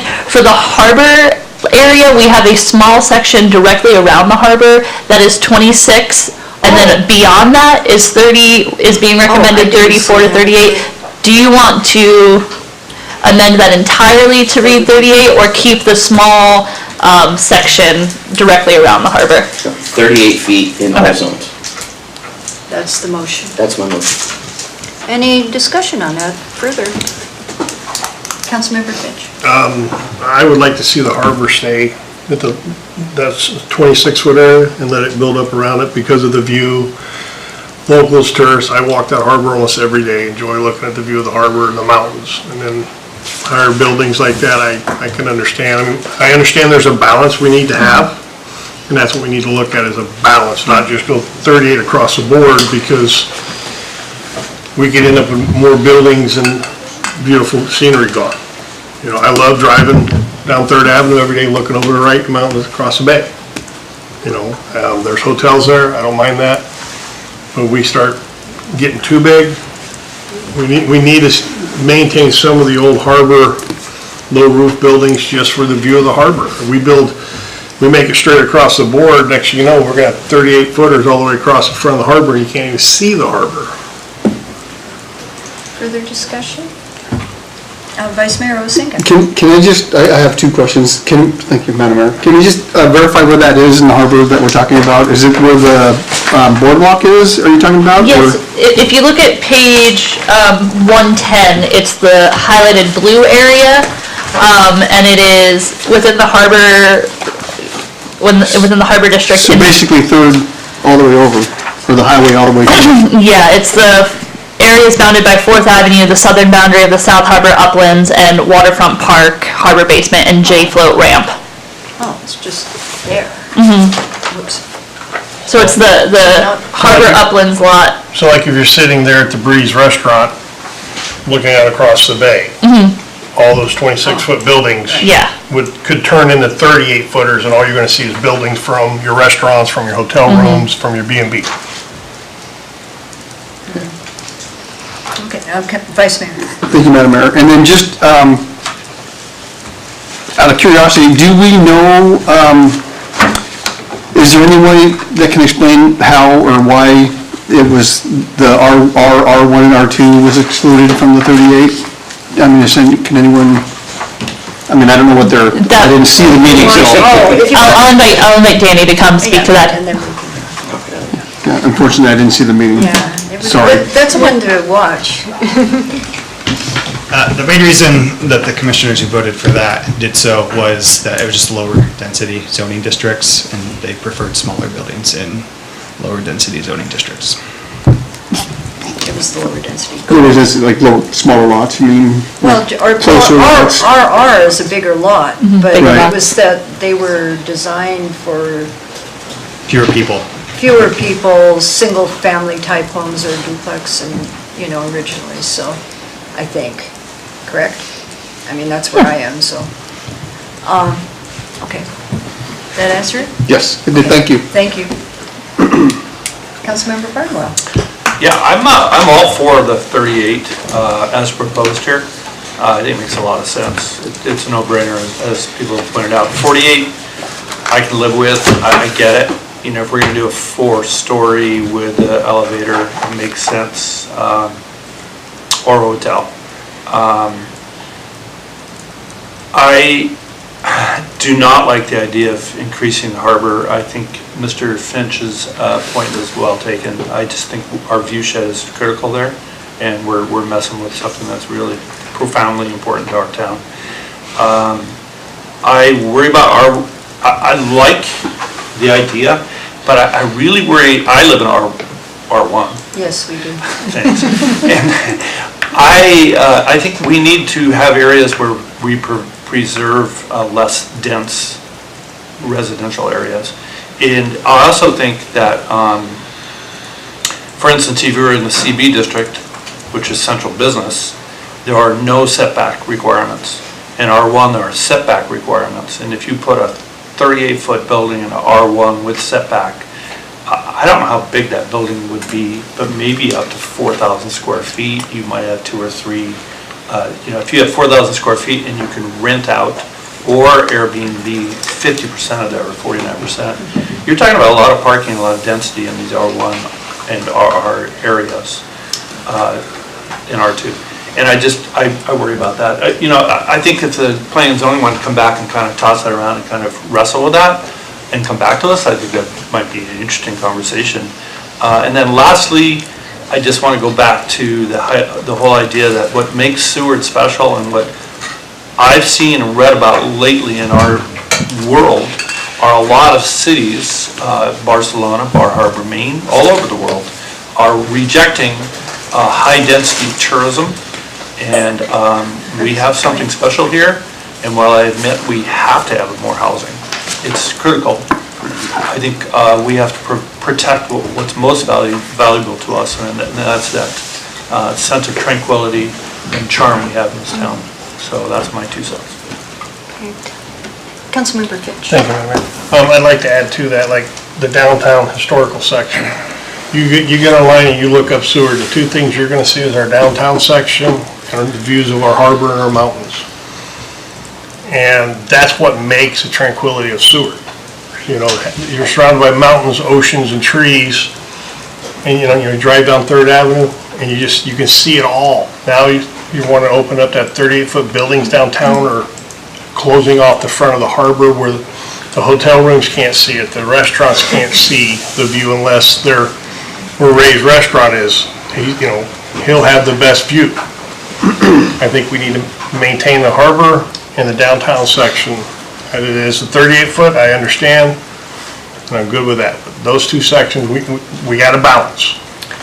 If you look at all our history photos, if you look at all our advertising, all our tourism, all our local photos that are taken, it's going to be the harbor with those mountains in this downtown section. Other comments? Councilmember Warner. Thank you, Mayor McClure. I have a question for administration. With the harbor area, the 26-foot or the 38 feet, what would that look like in terms of development of the upland? I know there have been maybe some thoughts about what was going to happen with the uplands. I would say like the feasibility study and kind of the preliminary kind of developments that you guys will be seeing when they get done with that, I'd say that nothing is going to, we're not looking at 38 feet. As far as, it's like 2 stories as far as what we're kind of looking at for like the Harbor's Master's Office and some of those types of things. Is that the question you're answering? Yeah. We're looking at like 2 stories off of the base for the Harbor Master's Office, just so that you can actually see like out over into the harbor, to see it and then actually be able to like see the channel and some of those types of things. So that's kind of like I guess 2-story would be the maximum height that we've discussed in that area. Okay, thank you. Councilmember Wells. Thank you, Madam Mayor. I appreciate the discussion, and I can understand the view shed regarding the harbor, and I can understand the view shed regarding downtown. And I can understand the historical part of it and the pictures and all of that.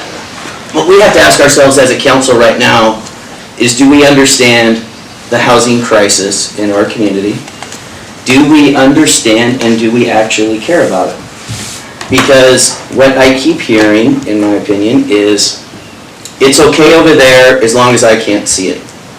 It's all right in that neighborhood as long as it's not in my neighborhood. And the simple fact is that when we make change, we cannot just think about ourselves.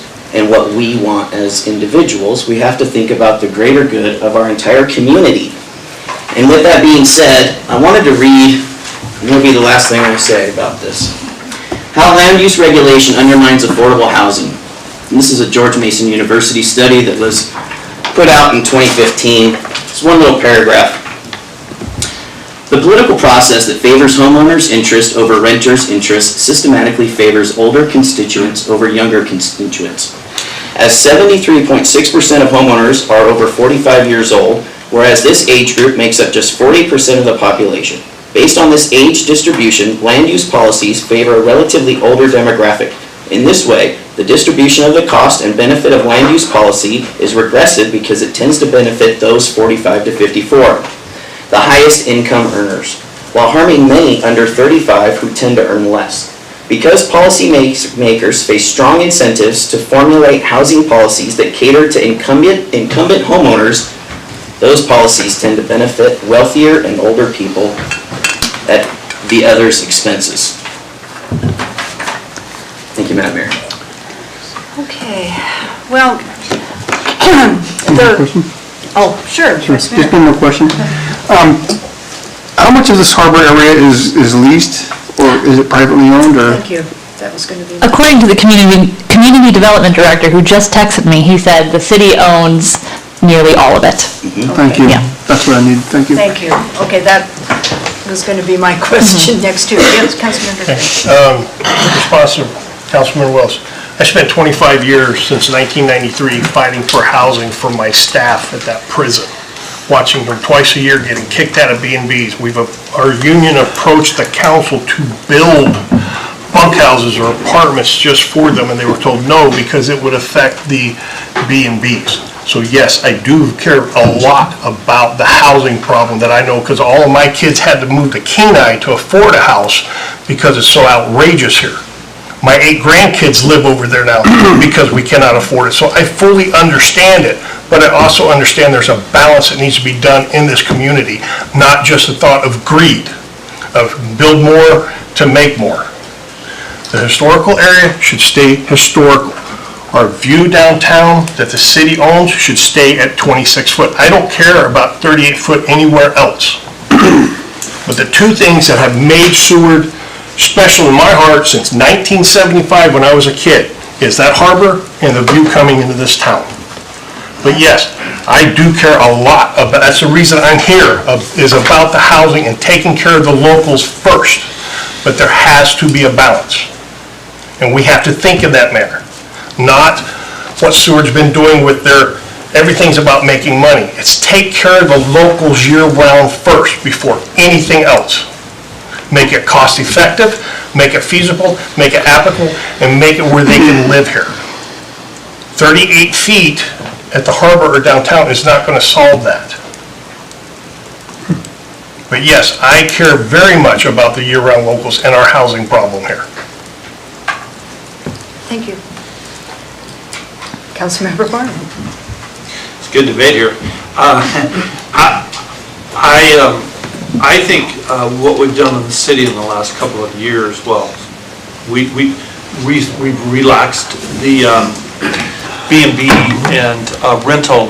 For instance, my house now, I don't think the mayor would really appreciate this, but I can rent out almost 50% of my house. And this is only because I live across the street. In this case, so we have relaxed quite a few of the rules, and I really applaud them. And I like Councilmember Finch, deeply I feel strongly about this. I have 3 daughters, and they can't afford to come back here and live. I think what we've done previous to this meeting and what this does here is open up a lot of housing potential. I think this 38 really gives, particularly in, for instance, central business, when there are no setbacks and you can build a 3,000 square foot house with, say, 3 apartments and a whole downstairs for a business is a lot. And if we talk about parking minimums, I think, again, we're going to make a lot of difference. I'm afraid of making too much change and ruining our character is where I'm sitting. That's Nothing. Okay. Well, I've pondered this long and hard. I watched all the P&Z meetings multiple times because I can do that and pet my cat. And I started off being opposed to raising anything, and then listening to Councilmember Wells particularly, I think the uniformity of the 38 is good. I was concerned about the harbor, but the fact that the city owns it and we would have to, if somebody wanted to do that, it would come before us to build anything anyway, because those are, if anything, leased lands, I would assume. So, you know, we've got to move along, and the discussion of 48 feet to me would be in the future, but what we're looking at right now is the motion, the amendment, 38 across the board. Is there anything else to say, or can we vote on this thing?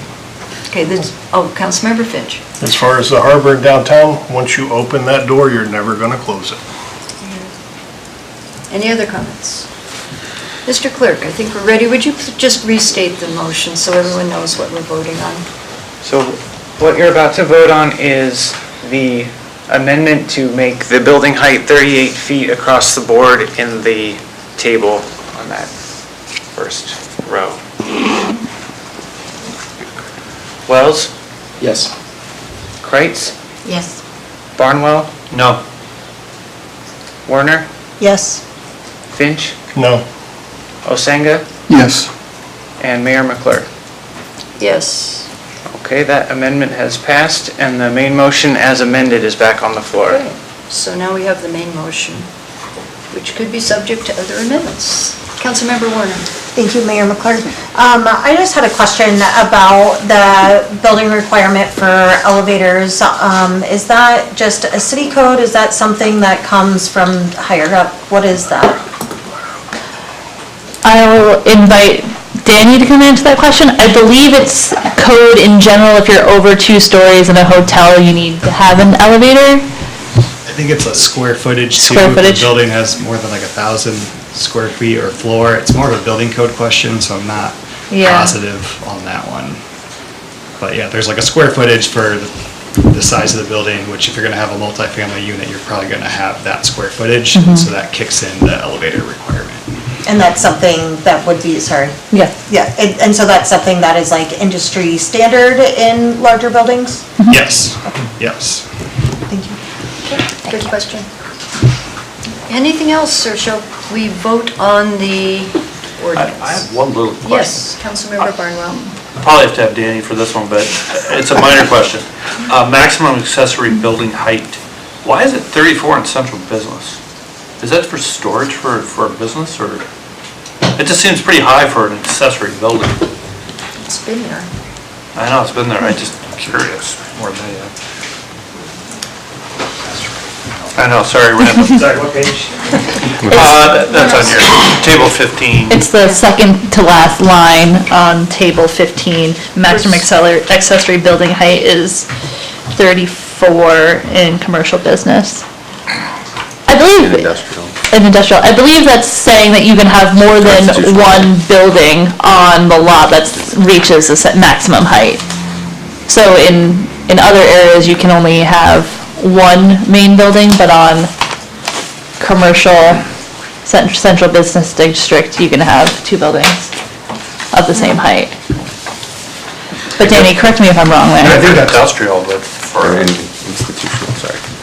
They didn't address. Well, if you have a large lot that's platted as one lot, and you wanted to build, say, one building here and one building here, one would be the main building, the other would be the accessory, but central business district, they can both be the same height. I'm trying to think of an Yeah, example. we didn't really kind of discuss that line in either work session. Yeah. That's how I would read that. So if you have like an accessory building on your lot, an ADU, or I don't know, or A 34-foot shed. yeah, shed. Get 3 floors of That'd be my dream. Yeah, but that's how I would read that. The zoning districts have a little bit more latitude for accessory buildings. Yeah. All right, thanks. Okay. Anything else? Mr. Clerk. Ready? Okay, this will be the final vote to enact Ordinance 2025-010 as amended. Wells? Yes. Osenga? Yes. Kreitz? Yes. Finch? No. Barnwell? Nope. Warner? Yes. And Mayor McClure. Yes. Okay, that ordinance has been enacted. Okay. Thank you for all the information. We'll move along. Next, we have, under new business, resolutions. We've got a couple of them, and then we get to our discussions. The first resolution is Resolution 2025-061. When you're ready, Mr. Clerk, could you read that, please? Resolution 2025-061, authorizing the city manager to accept the proposal with Electric Power Constructors for the purchase and installation of fuel meters at the Fort Raymond Generation Power Plant in the amount of $161,364 with a 5% contingency not to exceed $169,432.20 and appropriating funds. Thank you. You'll find that on page 114 of the packet. I'd need a motion to approve in a second, please. I'll move for the approval of Resolution 2025-061. I'll second. Okay, moved and seconded. Administration. Thank you, Madam Mayor. We've got a whole bunch of people like that here. So. Well, I'd like to start this one by harking back to that trip to Cordova. We went into their generation plant, and the ways in which they were able to see the fuel utilized anytime that their generators are running is something that we should be striving for. And this is our first step to getting to that point. So currently, we don't keep track of the fuel used when we go to an outage or start up the generators, other than by just maintaining and seeing how much more fuel we have to put into it. But with these fuel meters, we have dedicated fuel meters for each unit that can provide critical data, so it accurately tracks the heat rate and fuel consumption metrics,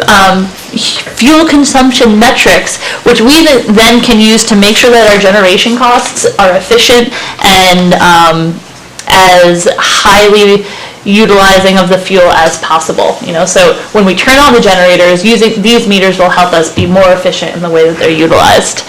That is the extent to how I feel like I can explain it. Cool. But yeah, it's a really good step forward to making sure that when we turn the generators on, we're getting the best value out of them and not wasting fuel and not being really efficient with our fuel. Cool. Yeah, okay. Very cool. Discussion. Councilmember Barnwell. I was wondering if, because we need new generators, or at least a couple of them, will this apply to a new generator? Hopefully we won't need one in the next 20 or 10 years or 5 years even. But does this thing apply to other? Right now, this would apply to the generators you have right now, but it will, I can't tell you how much money will save doing it because we don't know really what each generator burns on MMBTU, which is how much energy it produces per megawatt hour of electricity created. We don't know that. That's the first question I asked when I came here. What's the heat rate on those units? And you got to know that because then you know how do you save money. So I think this will pay for itself, but we really need to know we need those numbers so we can figure out how quickly it will pay for itself. But these won't be used on future generators, if that's your question. Can you give an example of how fuel metering, give an example of inefficiency? Sure. I guess so. Once a month, we start the generators over there. There are some things that we could do to probably save money. One would be to estimate when our peak was from a probabilistic standpoint, and then try to start our generators to shade that peak and reduce the demand charge from Chugach. But then we would need to know which generator would we start. We'd want to start the most efficient one, and they're all different units, very different, right? So we don't know which unit is more efficient than the other unit because we really don't know how much fuel each unit uses. We have a big day tank with a stick and a tube on the outside of it, and they look at the tube and put the diesel, 300,000 gallons of diesel in there or whatever. It's not that much, it's a 3,000 gallon day tank. So we don't know that. So, this all kind of goes back to in one of the reasons we went to Cordova is they know every gallon they burn, how many kilowatts of electricity you're producing, and they are constantly adjusting their generators to make sure that they're getting the maximum efficiency. We don't have the ability to do that right now. Our dipstick doesn't tell us how efficient. The dipstick is not that accurate. So I could probably go a long time with you, but what do they pay per kilowatt in Cordova for their electricity? 26 cents, they're cheaper than we are. So we're at 29-ish? Yeah. 29? 30. Yeah, 30. They have a lot of hydro there. They have what, 8 megawatts or? Yep. They have two hydro units, Humpback Creek and Powder Creek. And how many people live there? About half or so. I'm not 2,500 sure. include, but then in addition to that, they have a plethora of fish processors. Okay, so we're double. We're about twice their size. We're about twice their size, but they're doing some really creative things. They're bringing in a data center there right now. Wow. But this is at the very fundamental level. If you're running a generating plant, you really need to know what's the heat rate on each of your units. And that's what we're trying to do here. Okay, yeah. But it won't be used, if you were to put in a new power plant or a new generator, they just come with this stuff. These are 1970 vintage. But we love them. Brian does. Councilmember Wells. Thank you, Madam Mayor. Was it for? Yes. I don't understand the generator burning process, but as a former skipper, I do understand gallons per hour on a boat, and I understand the importance of managing the gallons per hour. Would you say that with this new system, that you would have that type of detail? We would know exactly what we were burning, and you had mentioned that you would know which generator was more efficient, so in comparison, you would know when to back off the throttle a little bit as a skipper, so you're not burning so many gallons per hour, or which engine to run. That's exactly correct, yes. Okay, I just want to make sure I understood. Thank you. Okay, anything else? Ready to vote? Mr. Clerk? Thank you, Brian. Voting on the approval of Resolution 2025-061. Warner? Yes. Barnwell? Yes. Kreitz? Yes. Osenga? Yes. Wells? Yes. Finch? Yes. And Mayor McClure? Yes. That resolution has been approved. Okay. One more. We have Resolution 2025-062. When you're ready, Mr. Clerk, could you read that, please? Resolution 2025-062, authorizing the city manager to amend the contract with AK Tree Service to include an additional $400,000 from the electric department reserves for continued vegetation clearing and appropriating funds. Okay, and you'll find this on page 121. I'd need a motion to approve in a second, please. I move for the approval of Resolution 2025-062. I second. It's been moved and seconded, yay. Okay, administration. Thank you, Madam Mayor. I will invite Taylor up for this one. He has something cool planned to show why we are requesting these funds, and also showcasing some of the other investments we've made through the Overstory projects. Please look to the TV. I know. Madam Mayor. There we go. There you go. Madam Mayor, members of the council. So sometimes they say a picture's worth 1,000 words. Well, I've got this artificial intelligence satellite scan of our system. So we've risk ranked our whole system on this. So I've got it broken down by span.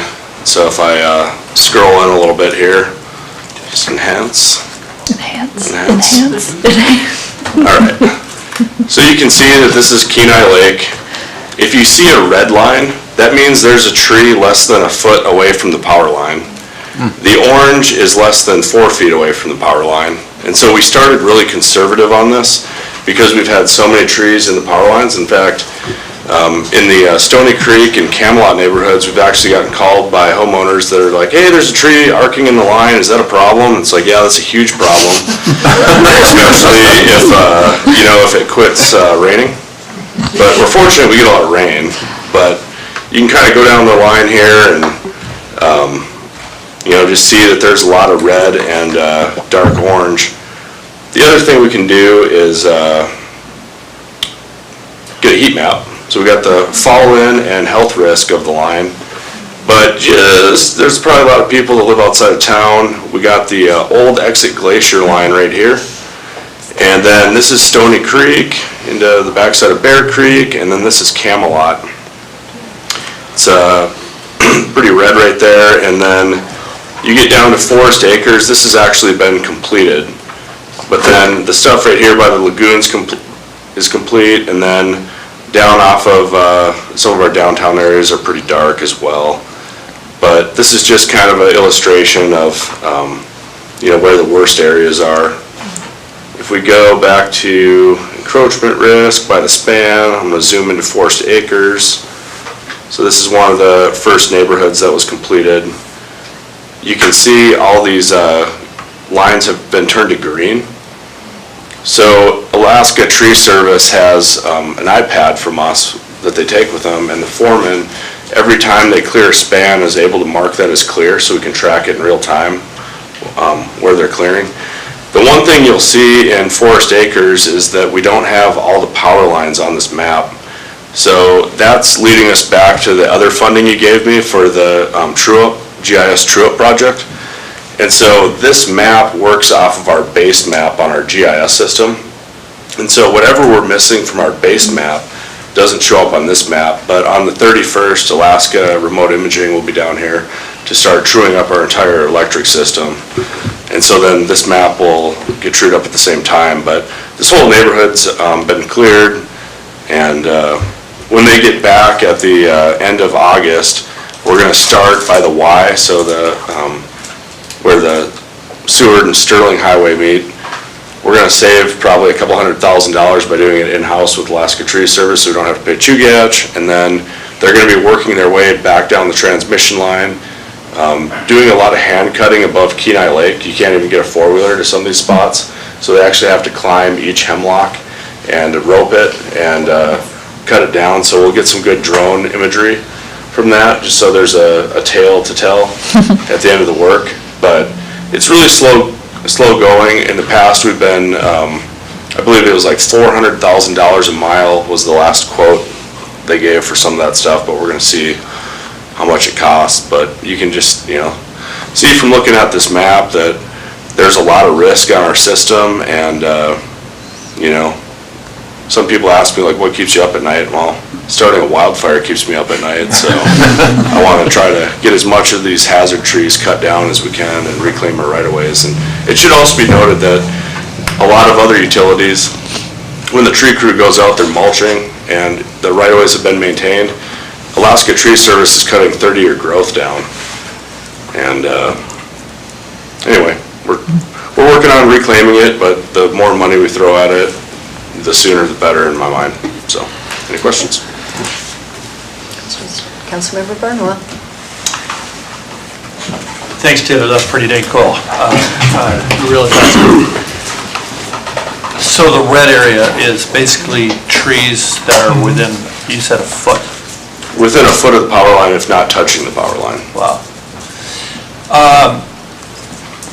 We've spent over the last 4 years or so, somewhere in the $2 to $3 million range already on tree clearing, and we're looking at another 3 years of $600,000 each. So we're looking at $4.5 million in tree clearing, and that's the price we pay to run a business. Nothing we can do about that. Yeah, it'll be a lot more expensive if we start a forest fire. And it hasn't been done. That's the problem. Well, once we get caught up, this becomes much more manageable. But we aren't doing what you would traditionally call clearing right away. We're logging. Because nobody cleared the right of ways. That's sort of right there at the you keep your right of ways clear. It's a safety issue. It's an electrical reliability issue. So, you just do that. But this won't go on forever, but it will go on until we aren't logging anymore, and we have cleared right-of-ways, and we can run, some of those places above Kenai Lake, you're not going to be able to run run hydroaxes and stuff through them. But once we get it clear where you can run a hydroax up and down it becomes much more efficient. But right now, we're not there. We aren't there yet. It's like a similar analogy to Councilmember Wells earlier. I didn't mow my lawn for 2 months. I decided to hire somebody to mow my lawn. He charged me a lot for the first lawn mowing, but every time since, it's been pretty affordable. Just going back to Kat's favorite town, Cordova, that... No, the slugs are too big there. Slugs are huge. So we have a problem because we're importing energy from Chugach, which is a long haul, particularly from the Y down, you know. That's where we're basically responsible for anymore, right? From Dave's Creek, which is... Dave's Creek. Right where Quartz Creek crosses the Sterling Highway, south. Okay. So I think that's just something we just gotta keep in mind, that's pretty onerous on our part. That's a lot of, where Cordova probably doesn't have that kind of line clearing. No, they have overhead lines going out to the hydro projects, right? To Humpback Creek, which is quite a ways, and Power Creek. But one thing they did, which we'll talk about in the future, is, you know, they went in and undergrounded. They decided to just underground their distribution system in downtown Cordova, bury it all. And I think that's, you know, we've talked a lot about that's probably a good thing for a place like Seward. Then it's a matter of just having access to the ground level equipment, which is not nearly as costly as clearing right away for overhead. But that's a long term. They started 27 years ago. Yeah. Just last comment, sorry. But I just think it's important because, you know, we raise these rates on the people, and we have to justify what we did. And some people might look at this and go, well, we're just being cavalier and spending money that we don't need a Cadillac here, we just need to keep it running. Can you just, one more time for the people, just talk to that a little bit? Because I do think that's important for us to reiterate and make sure they understand. Yeah, well, I think you start with it's a safety issue in a number of ways. You have lines that are arcing in trees, fault current going down the trees into the ground. If you have kids climbing trees that are arcing in power lines, really bad things happen. You have the fact that the trees fall over and tear down the power lines. We were out, how many days were we? We were a day and a half or 2 days in February. We had trees down in the transmission line. When that's down, we're running the generators and we're burning diesel fuel at a rate that we need to figure out exactly what that is. But we do get the bills. The bills come from Shoreside and they're not inexpensive. I think we had, it was over $200,000 in fuel. So you know, you pay one way or you pay the other. If you actually clear the right-of-ways, you don't burn the fuel, and you don't have the safety problems, and you don't have these issues around potential wildfires. So I think the other way you could look at it is that for many, many years, you didn't pay to have this done. People got to keep that money, but they've gotten to a place where they really need to do it now. You know, one of the things is if you're going to be in the electric utility business, you have to run, you know, there's just some basic, what you call prudent utility practice. Keeping your right-of-way cleared is considered prudent utility practice. There's nowhere in the country where anyone would say, oh, just let it grow. I don't want to hear this. So that's, I don't know if that addressed the issue. Yeah, it does. It's just not just the tree clearing, it's all of it. It's a system, right? It's an integrated system.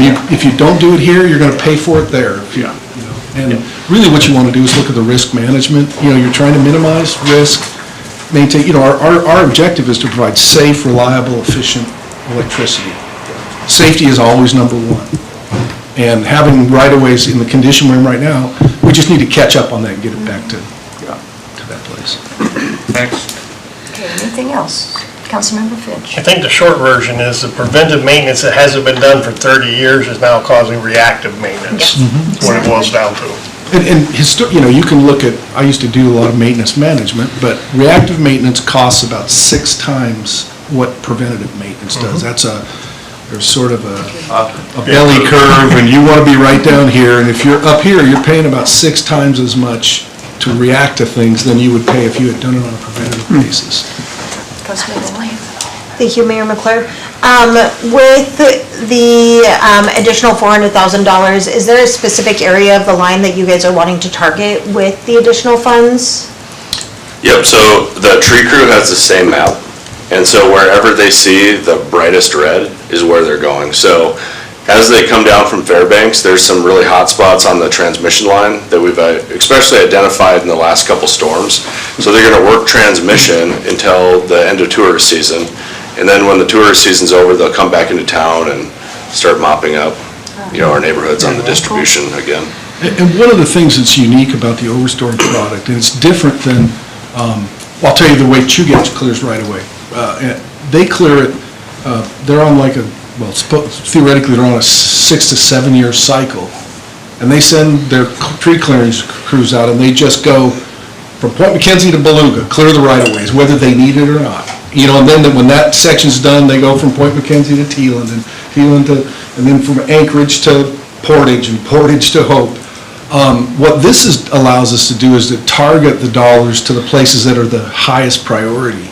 So there's a little bit probably a more of a demob cost with doing it the way we're doing it, but you save a lot of, you can see the areas between the Orange and up there along the lake. We're not going to send anybody in there. Now, if you were doing it the way Chugach does it, you would just clear from Dave's Creek to Lawing, and you run hydroaxes and crews down there, and so I think this is a much more efficient, it's an optimized way to do it, and we're also minimizing risk because we're going to the places that are hottest first and getting that done. Thank you. Thank you, Madam Mayor. Just to reiterate, so when the trees had fallen on the line in February and we were running the generators, we paid roughly $200,000? Let me go back and it was significant. I think we had 50,000 budget and I think we were over by 140 on that. But I would go back, don't quote me on that. I can get you the numbers though. Yeah, but I mean, that's a couple of days running generators and that's half of what is being asked to mitigate that risk from happening again. Thank you. Okay, are we ready to vote? I think we are ready to vote. Voting on the approval of Resolution 2025-062. Warner? Yes. Wells? Yes. Barnwell? Yes. Finch? Yes. Kreitz? Yes. Osenga? Yes. And Mayor McClure? Yes. That resolution has been approved. Okay, thank you. We have our discussion on parking regulations and the deed letter, and I'm going to ask for a 5-minute break now, just so we can reconvene and then do those executive sessions in more comfort. So we'll be back at 9:24.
So 9:24, we're back on the air. Okay, I'll resume the council meeting. I'd like to point out, we're paying the price for a couple very short meetings in the past, so bear with us if you're still waiting to say anything. We're at other new business, and we're scheduled to discuss parking regulations. Councilmember Wells brought this forward. Do I want to start with administration just to give me... Yeah, sure. I think if you turn to page 126 of the packet, our community development director did a really great job of laying out some of the things that the city has done in the past and the history of minimum parking requirements in our zoning code. And one of the key things that I liked about this, let me flip through, is recognizing that our ordinances and codes were basically created in 1989. And so just highlighting all of the change and progress as things and time develop and re-looking at things. And Councilmember Wells can correct me if I'm wrong, I think the purpose of putting the item on the agenda was to discuss the broader grand scheme of the parking conversation, to give the Planning and Zoning Commission some lane within which to continue their conversation. So I think the intent of the discussion is to kind of see and feel where council is thinking about the parking and kind of give us as administration direction for some of the things that we can bring back to you, and planning and zoning some direction for some of the things that they can discuss in the future. Thank you. Yeah, thank you. So, Councilmember Wells, do you want to Well, thank you, Madam say Mayor. something? I'm sure that we're all busy, but as I had mentioned at the last council meeting, the planning and zoning meeting prior to our last council meeting was a work session where they were discussing parking, and the body had a very difficult time coming to a consensus about parking, and some commissioners are even suggested, let's talk about it this winter, let's talk about it this winter. Some other commissioners who really want to address the housing issue, and really part of that housing issue, as we have heard, is part of the parking requirements.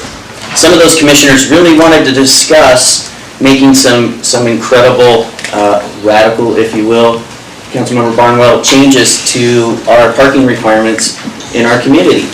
And I think it's important for us as a council to help direct P&Z, let them know that we're listening and that we're paying attention, and that if we can give them direction, we will.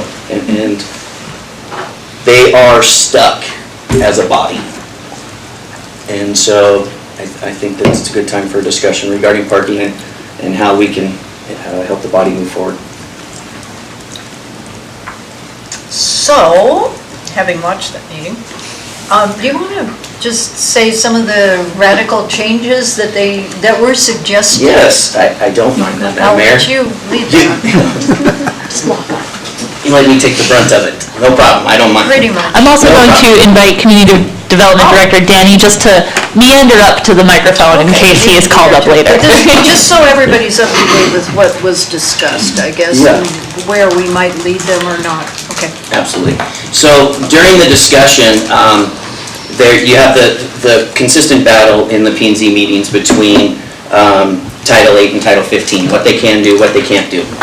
And what is stalled in the planning and zoning right now is some commissioners want to create more red tape and be more detailed, and other commissioners, at least 3, had an idea of removing all parking requirements in planning and zoning and bringing it to council so that our body, our council members could then move forward. And I think that the director could probably explain that even better.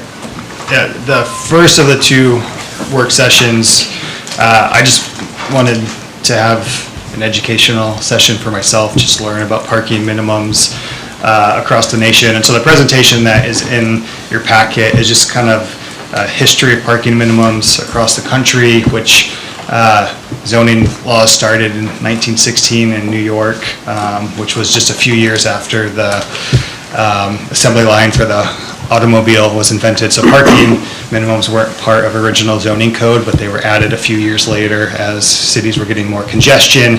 And long story short, I won't go over the whole presentation. Once you get to the 50s and 60s, you start to see parking minimum just copy and pasted in code across the country. And so the issue being that a lot of our parking minimums were never really tailored to our specific town. And I think what the commission is having trouble with is, like, if we want to keep our current paradigm, then now we can go through what the minimums are and say, are these working for us as a city?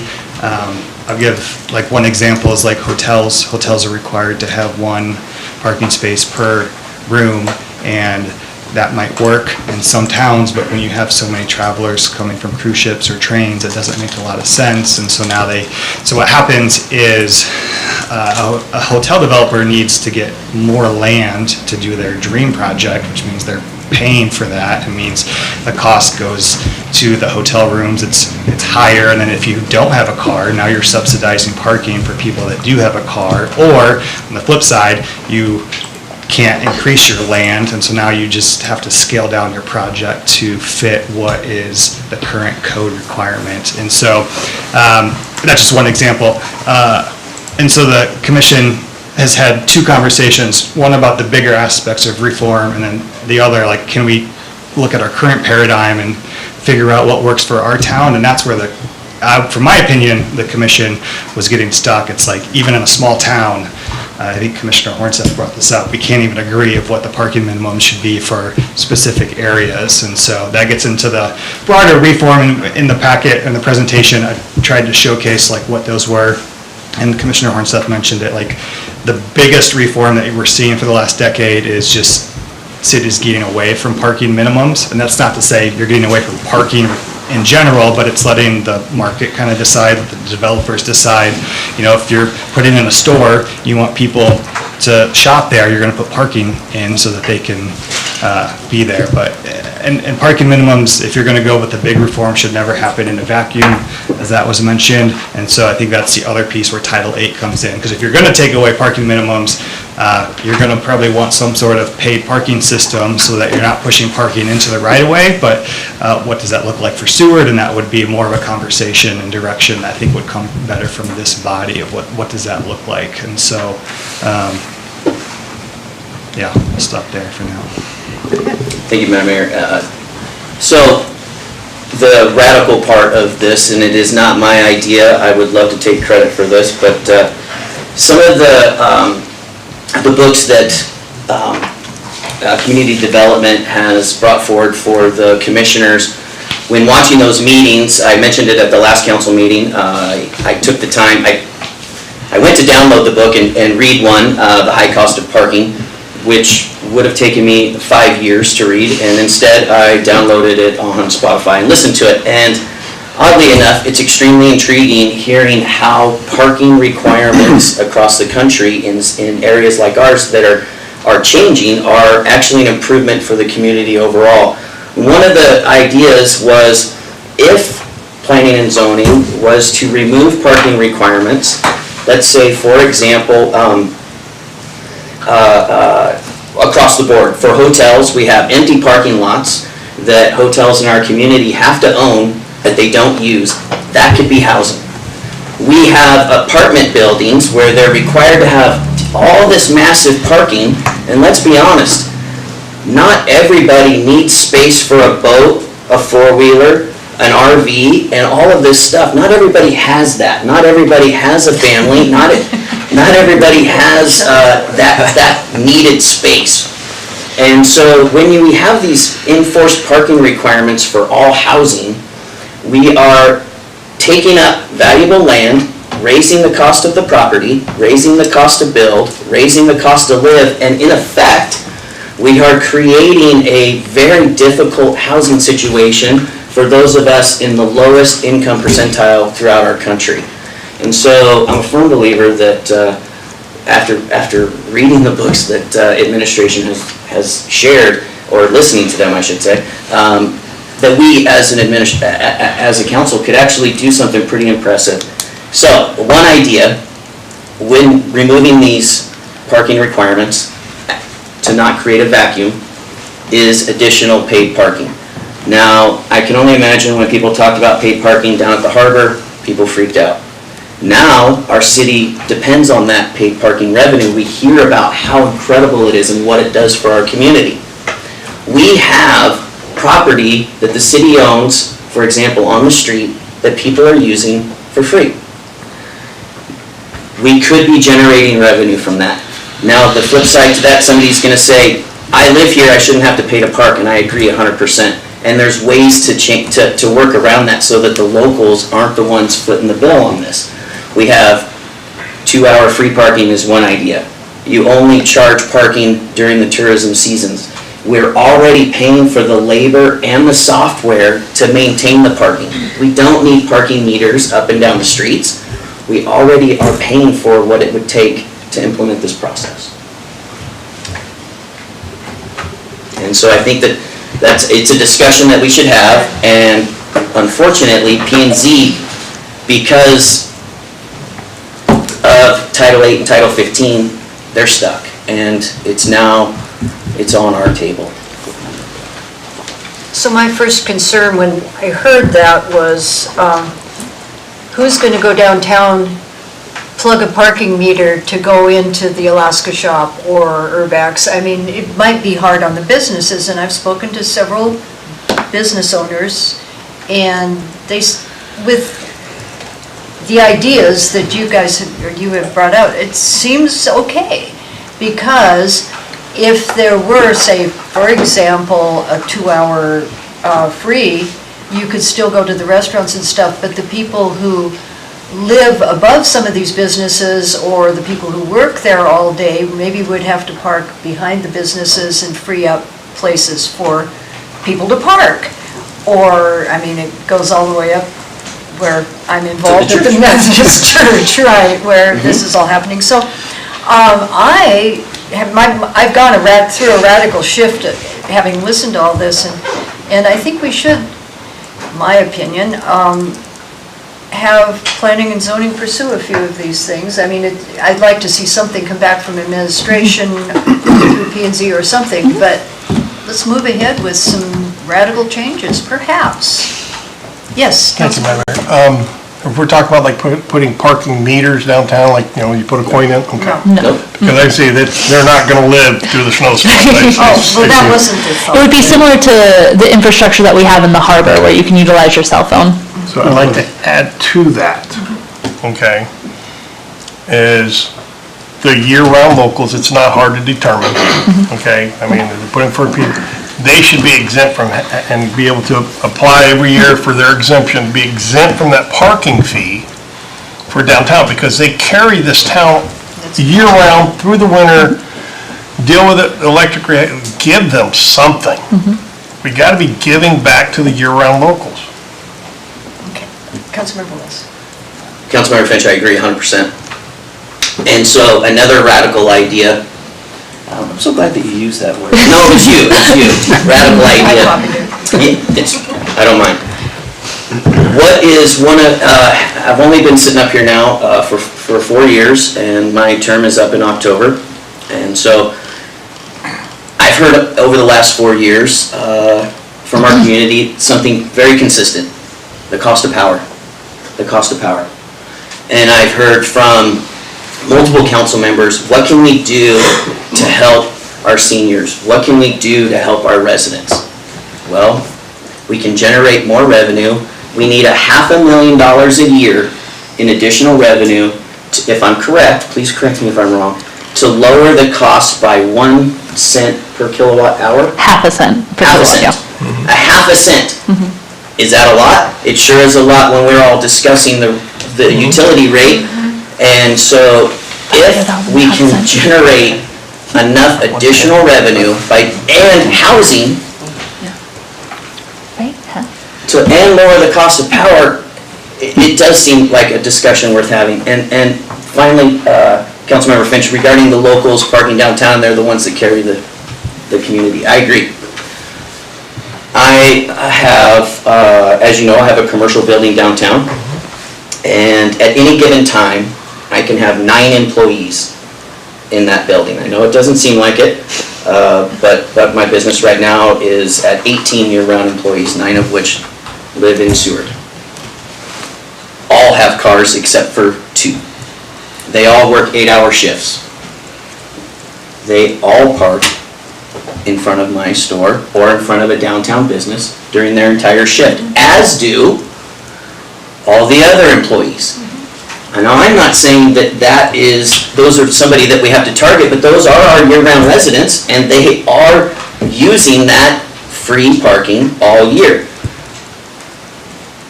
There's ways to incentivize your employees to not park downtown.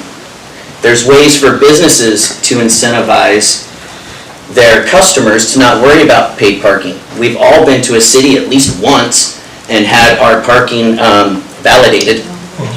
We have local businesses such as mine that would be offering our employees an annual parking pass if there was such a thing, or something to help compensate their cost of living for parking if that is an increase. But with speaking with my employees, they want housing. They need housing. They don't care if they have to pay to park. Thank you. Vice Mayor Rosenka. Thank you, Madam Mayor. My question, so if we're talking about tossing this, kind of throwing this back in at P&Z, it was brought up that there is a question of legality. So what is the legality? I mean, if we're going to toss it back to P&Z, what are they going to do if there's legal questions? So the gray area is that planning and zoning, and there's an attorney here, so please correct me if I'm wrong. Planning and zoning doesn't have the authority within their title to implement any parking regulation changes. So they can't say, we want to get rid of all parking requirements, and then we also want you to implement 2-hour parking downtown. They can say, we want you to get rid of all parking requirements, but then it would be city council's job to do the additional next step of not getting rid of parking requirements in a vacuum. Right, so they would be coming up with the different plan of action, whichever direction they want it, whichever direction we ask, or whatever information we need, they can present it to us, and then we're the ones that are actually going to take care of the legality part. Yeah, and we would implement it as well as bringing forth other recommendations. Yeah, sorry. So if your direction is P&Z continue to have the bigger reform conversations, so then they can decide if they want to make that recommendation. And if they do, it goes to council, and then it'd be kind of up to you all to decide what does that look like in addition to that recommendation, if you were to adopt it, or hold on to it until you were able to come up with a different plan. And then just mentioned to Councilmember Finch, we talked about parking shortly after I started in my role, and with the technology, there are ways to have nuances, so it's not just you're paying for parking or we're not paying for parking, because like downtown, like 2-hour parking to have the businesses be open while not allowing like Airbnb guests to park there all day, and just in reading the results from the town halls and in-house, we're now analyzing the surveys from the comprehensive plan. I don't think the public would be behind any type of parking paid reform unless they had some sort of incentive or free parking, just based on the comments that we're reading. So, but that is possible to do as part of a bigger picture reform. Okay, Councilmember Barnwell, and then I'll get you. Oh, we all want to talk. Actually, as radical as this sounds, I found it really intriguing. I'm pretty open to it. I think it would be great for the planning and zoning to look into this. We all look at the Edgewater parking lot that's empty, but we also look at Res Art coffee shop that you can barely drive through without feeling like you could hit somebody across the road. And then we are now increasing to 38 feet all across the district, and in some of these zoning areas with no setbacks. So if you have a 3,000 square foot home with 4 or 5 apartments in it, conceivably, and you have multiple cars in there, I guess what I'm asking is, I think the planning and zoning has to do some math. We need to see the data to back up the argument so that we can justify this. And that's gonna take a little bit of work, because we're gonna have to figure out what the potential is for, because we do have to recognize we're not Sacramento. We don't have a bus, we're not 75 degrees half the year, and it rains hard. So, that's my 2 cents. Okay, Councilmember Hitch. Thank you, Mayor. Yeah, I'd like to see what codes planning and zoning could recommend we make changes to help increase this, because when Danny first came on, I was talking to him about a business that was complaining downtown. None of those customers have parking because people were camping and sleeping in front of his business. And he'd go out there and he's like, what, call the cops, they're not gonna do nothing. That attitude. So he was, at a point, he was getting ready to sell his business. So there needs to be some type of enforcement downtown. But planning and zoning needs to look at what codes what they would recommend us modifying to do these, I don't say radical, but up-to-date changes. I don't want to say radical, it's up-to-date, get in the future, but we still need to think about residential area. I mean, you got a house, if I'm living next to John and we remove all the parking, okay, I'm gonna park my boat in his driveway. We have to have that common sense on this, so not just remove it all. So. What was it that was, yeah, okay. Councilmember Wells and then. Thank you, Madam Mayor. I lost track for a minute. To the worry about lot size and overbuild and not adequate parking, to the point where I have an apartment complex and I'm so greedy that I'm gonna build nothing but housing and nowhere to park. Or, let's think about this for a second. The free market would take care of that overnight, because if you build an apartment complex and there is no parking whatsoever and you have no parking option for anyone who lives in that building, who's going to rent from you that has a car? The free market itself would take care of parking requirements. As a developer, I'm not a developer, but I would assume that a developer, they want to rent these, they want to sell them, they want to make a profit off of them. They're not gonna build it to the point that nobody wants to use it or buy it or rent it. And so I truly think that we as a body, we don't have to red tape and over-regulate our entire community all the time, thinking that greed is gonna take over. The free market will work if we allow it. We don't need all that red tape. Councilmember Warner. Thank you, Mayor McClure. I just want to go back to earlier during the council meeting, I believe it was Councilmember Barnwell that had spoken to the 2 hours free down in the harbor and how he is able to find a location to park and visit some of those businesses in the harbor. So I like that idea, for downtown businesses. And then just for good part of the conversation, like what is the benefit of having parking regulations and required parking spots for our businesses and housing and hotels? What is there? I don't know. What is the benefit of having it? Does anybody know? Order. Yeah. Order. Yeah. I mean, that's what. If he had more parking required in front of his house, they wouldn't be parking in front of my house right now, okay? Example. Okay, go ahead. Or people camping in front of businesses. Well, yeah, I mean, I think that's the thing. Well, so, rather than keep going back and forth, what kind of direction do we want? Can we come to a consensus that we're willing to explore the options of removing parking requirements and explore the options of novel ways of monitoring or paying for parking downtown? And then would we be recommending that to PNC and administration, and you guys? Yep, it would be a little bit of both. Okay. Does that sound reasonable? I mean, it will all come back to us anyways, but yes, Councilmember. And what codes would we have to update? Right. Yeah.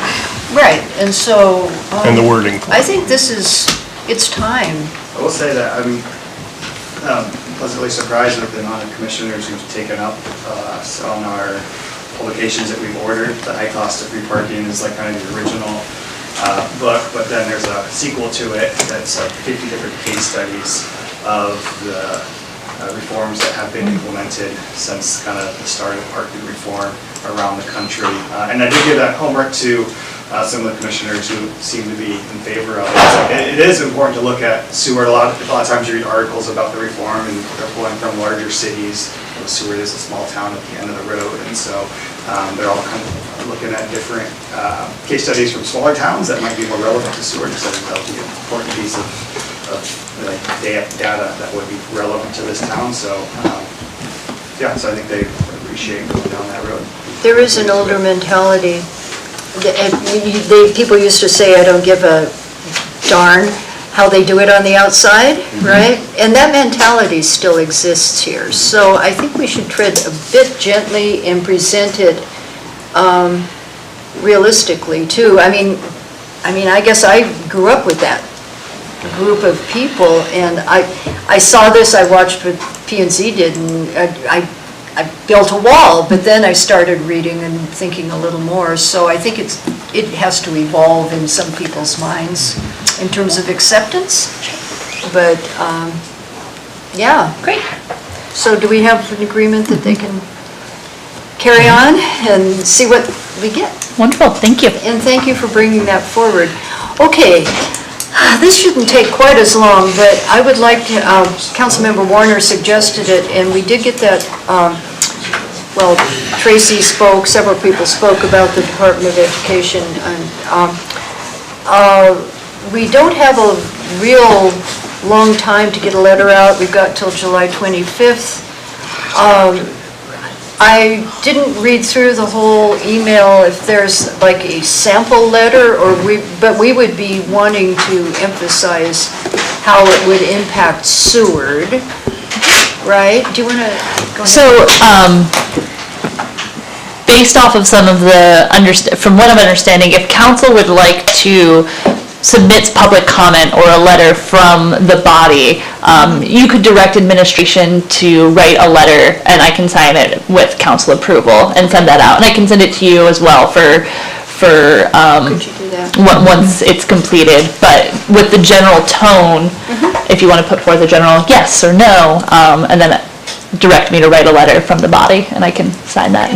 Or it would be from me, not the body, Right. but with your support. And some things were brought up that probably wouldn't be affected by this too, specific things, I'm not sure, so, but obviously if you send the letter, they know what's affected by it, so, yeah. Any problem with city manager drafting a letter, and maybe, we've got till the 25th, so maybe you could get a letter and then send it out. If anybody's radically freaking out, we can let you know right away, and, yeah.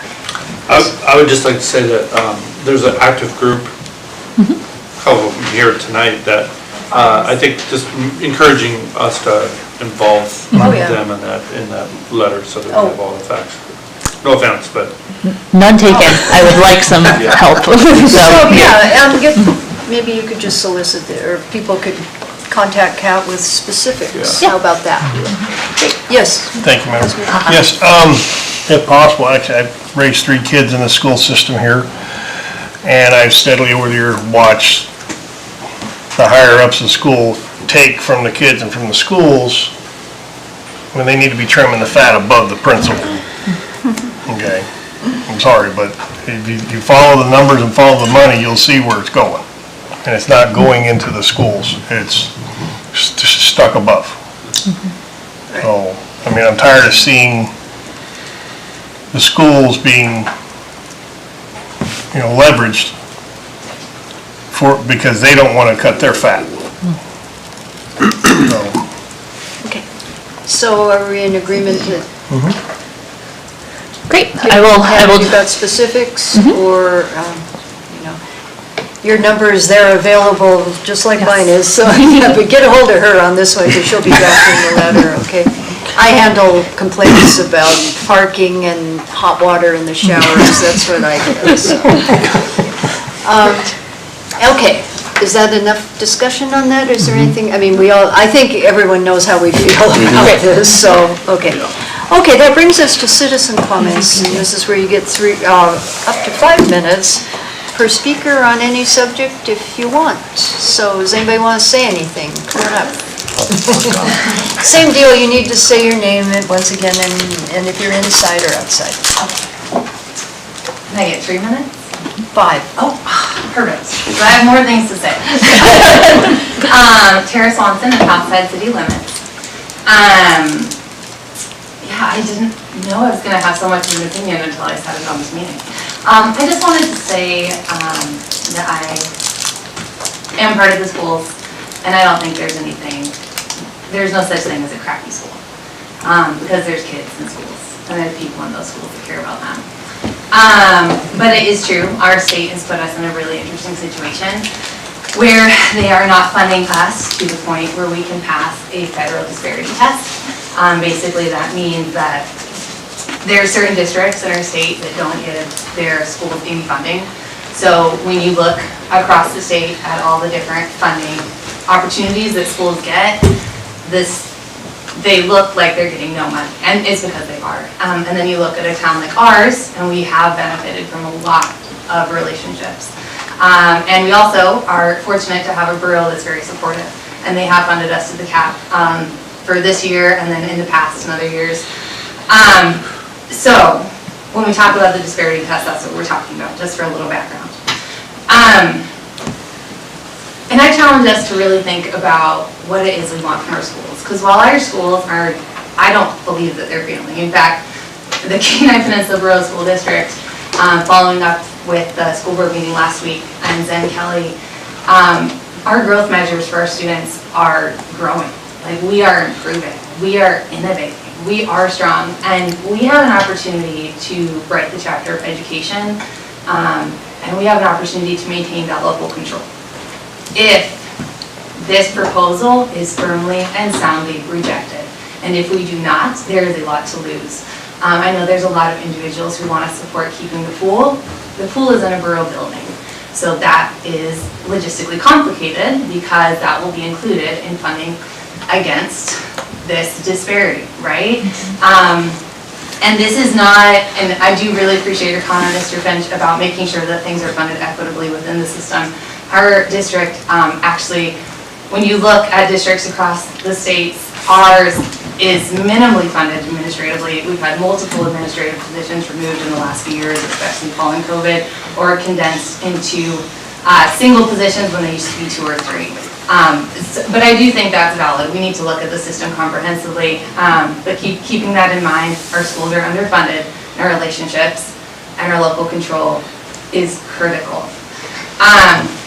So with that in mind, I challenge you to think about what it would look like, what our ideal schools would look like, and what we want the next chapter of education to look like in Seward. Because I visualize it as being full of relationships and leveraging our resources in our town. Are schools failing? No, I don't think so at all. But are they reflective of what they could be and what the resources that exist in our community are and our potential? Absolutely not.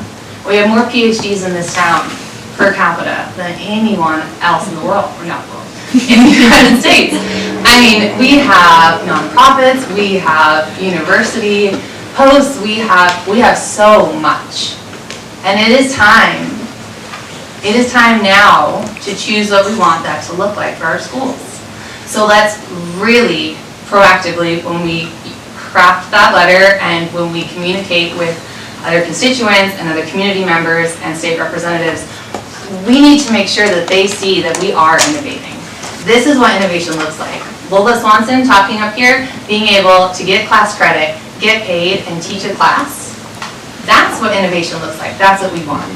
And we would like to do more of that. And we really look forward to the support of the council and the support of the city as we continue on this effort, because I feel like we are in a great position.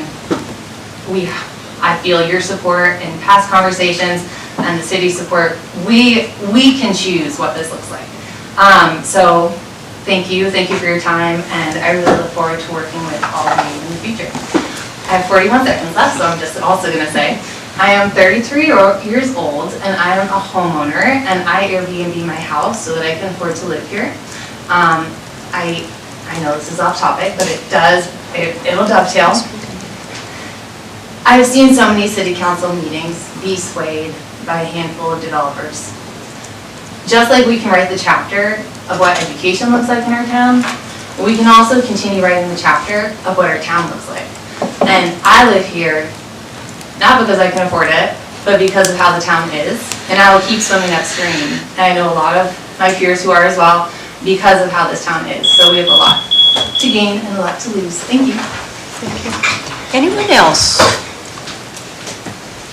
Okay, I'll bring it to council and administration comments and responses to citizens' comments. I'll start with Madam City Manager. I have no comments, thank you. Okay, Assistant City Manager. No comments, thank you. We're all getting tired, I can tell. Councilmember Kreitz, I'm going to go from the ends. I just want to congratulate the athletes and appreciate everyone that spoke. Thank you.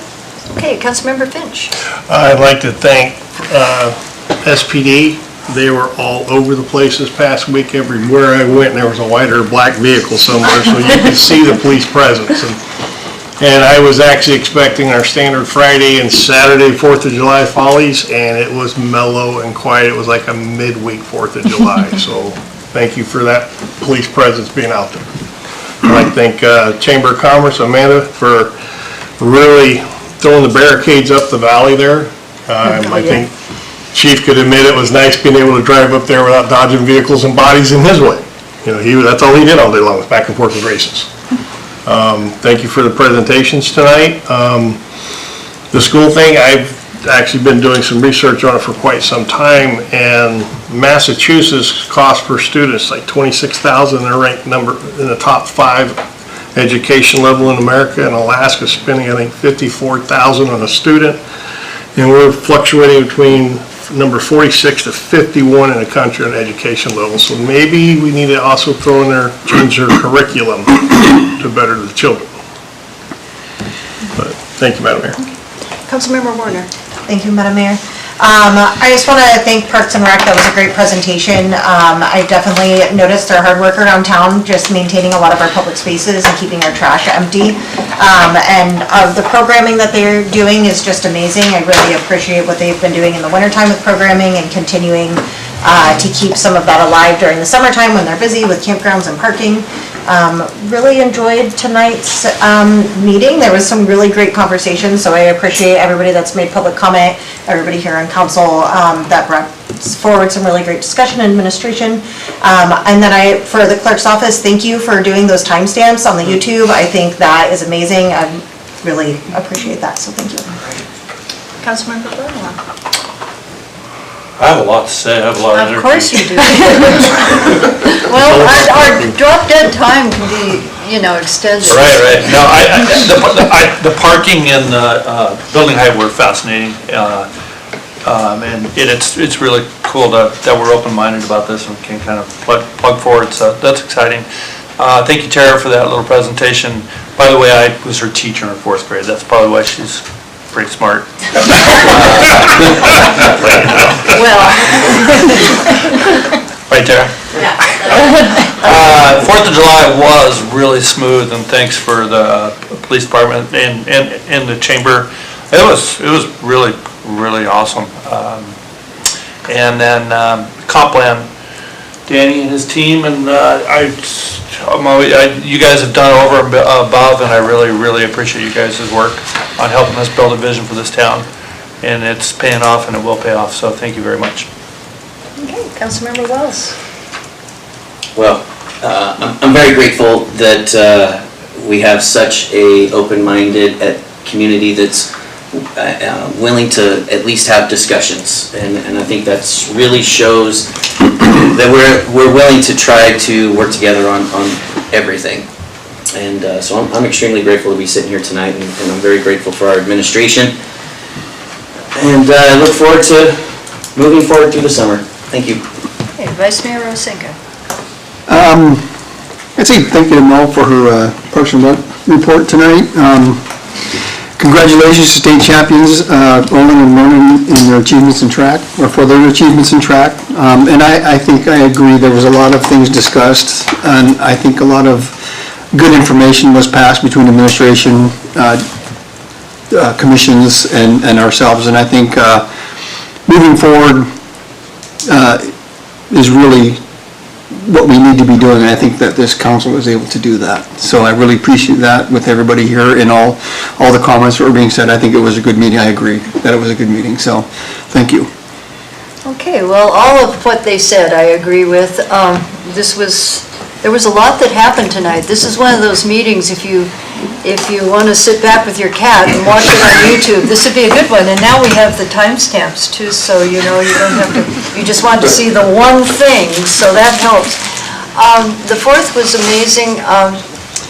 My only complaint was back when I was on the race committee, we instituted the no dogs downtown policy and on the race walkway or the runway up to the mountain, and I was standing beside 2 dog fights with little kids around. There were lots of dogs, and I'm going to be talking to the race committee because when we first instituted it, we were trying to get people to get their dogs out of there. We were advertising it, and there's been a little less of that. And I've gotten personally a lot of complaints about it, and I couldn't, you know, that's not what we do, but we can push forward to that. And I'd be interested to hear if other people feel that way about the dog thing, because You're picking on dogs, what about the cats?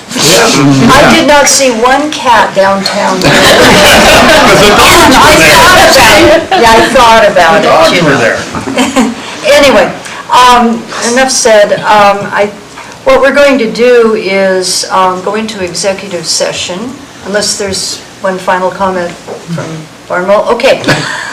So we have 2 executive sessions, and the way this has to work, we will go into one.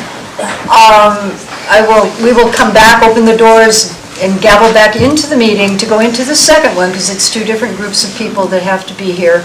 And then we'll come out of the second one, make a statement or whatever, and end the final meeting. So let me go ahead and get that started. I'll move to go into an executive session. And the reason for this, I'll read what it says. City Attorney to receive council direction on the Laraux case number 3SW-2300050CI. And I need a second to do that, please. I'll second. Okay, so it's been moved and seconded to go into that executive session. And what I need to know is who will be present at this. I imagine administration, all of us, the clerks, the city attorney. That's it.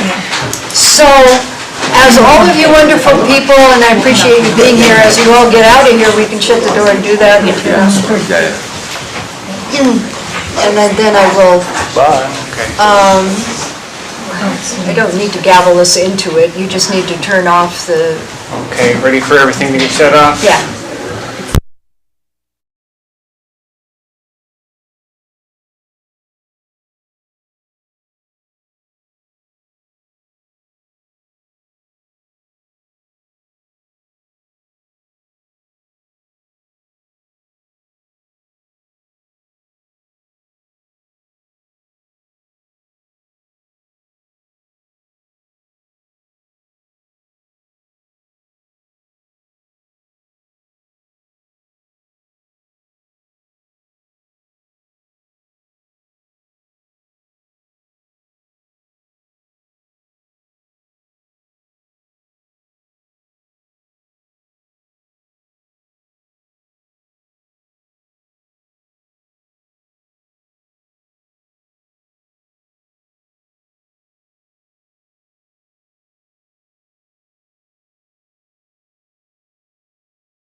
Supervisor. Oh, you be careful. I'll duck it out.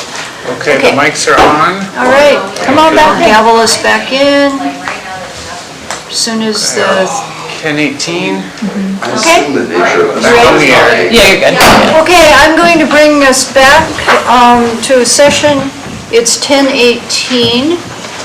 We had our first executive session and a discussion. Now, we're doing our second and final executive session. I'll move to go into executive session for the purposes of updating council on the contract negotiations for the International Brotherhood of Electrical Workers, IBEW. And I'd ask for a second, please. I'll second. Okay, moved and seconded. And I need to know who should be present. I think we have those present right now. It would be council, the clerk, administration, just one of them? Just me. Okay. Yeah, Jason. And our two electrical people. So, with that, we're going to shut the doors and we're going to go into executive session and we will come out of it to adjourn the meeting, so.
Okay,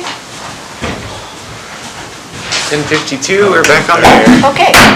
I'll bring the council back to order. The meeting, we had our second executive session discussing the IBEW contract, and now I'm going to adjourn the actual meeting at 10:52.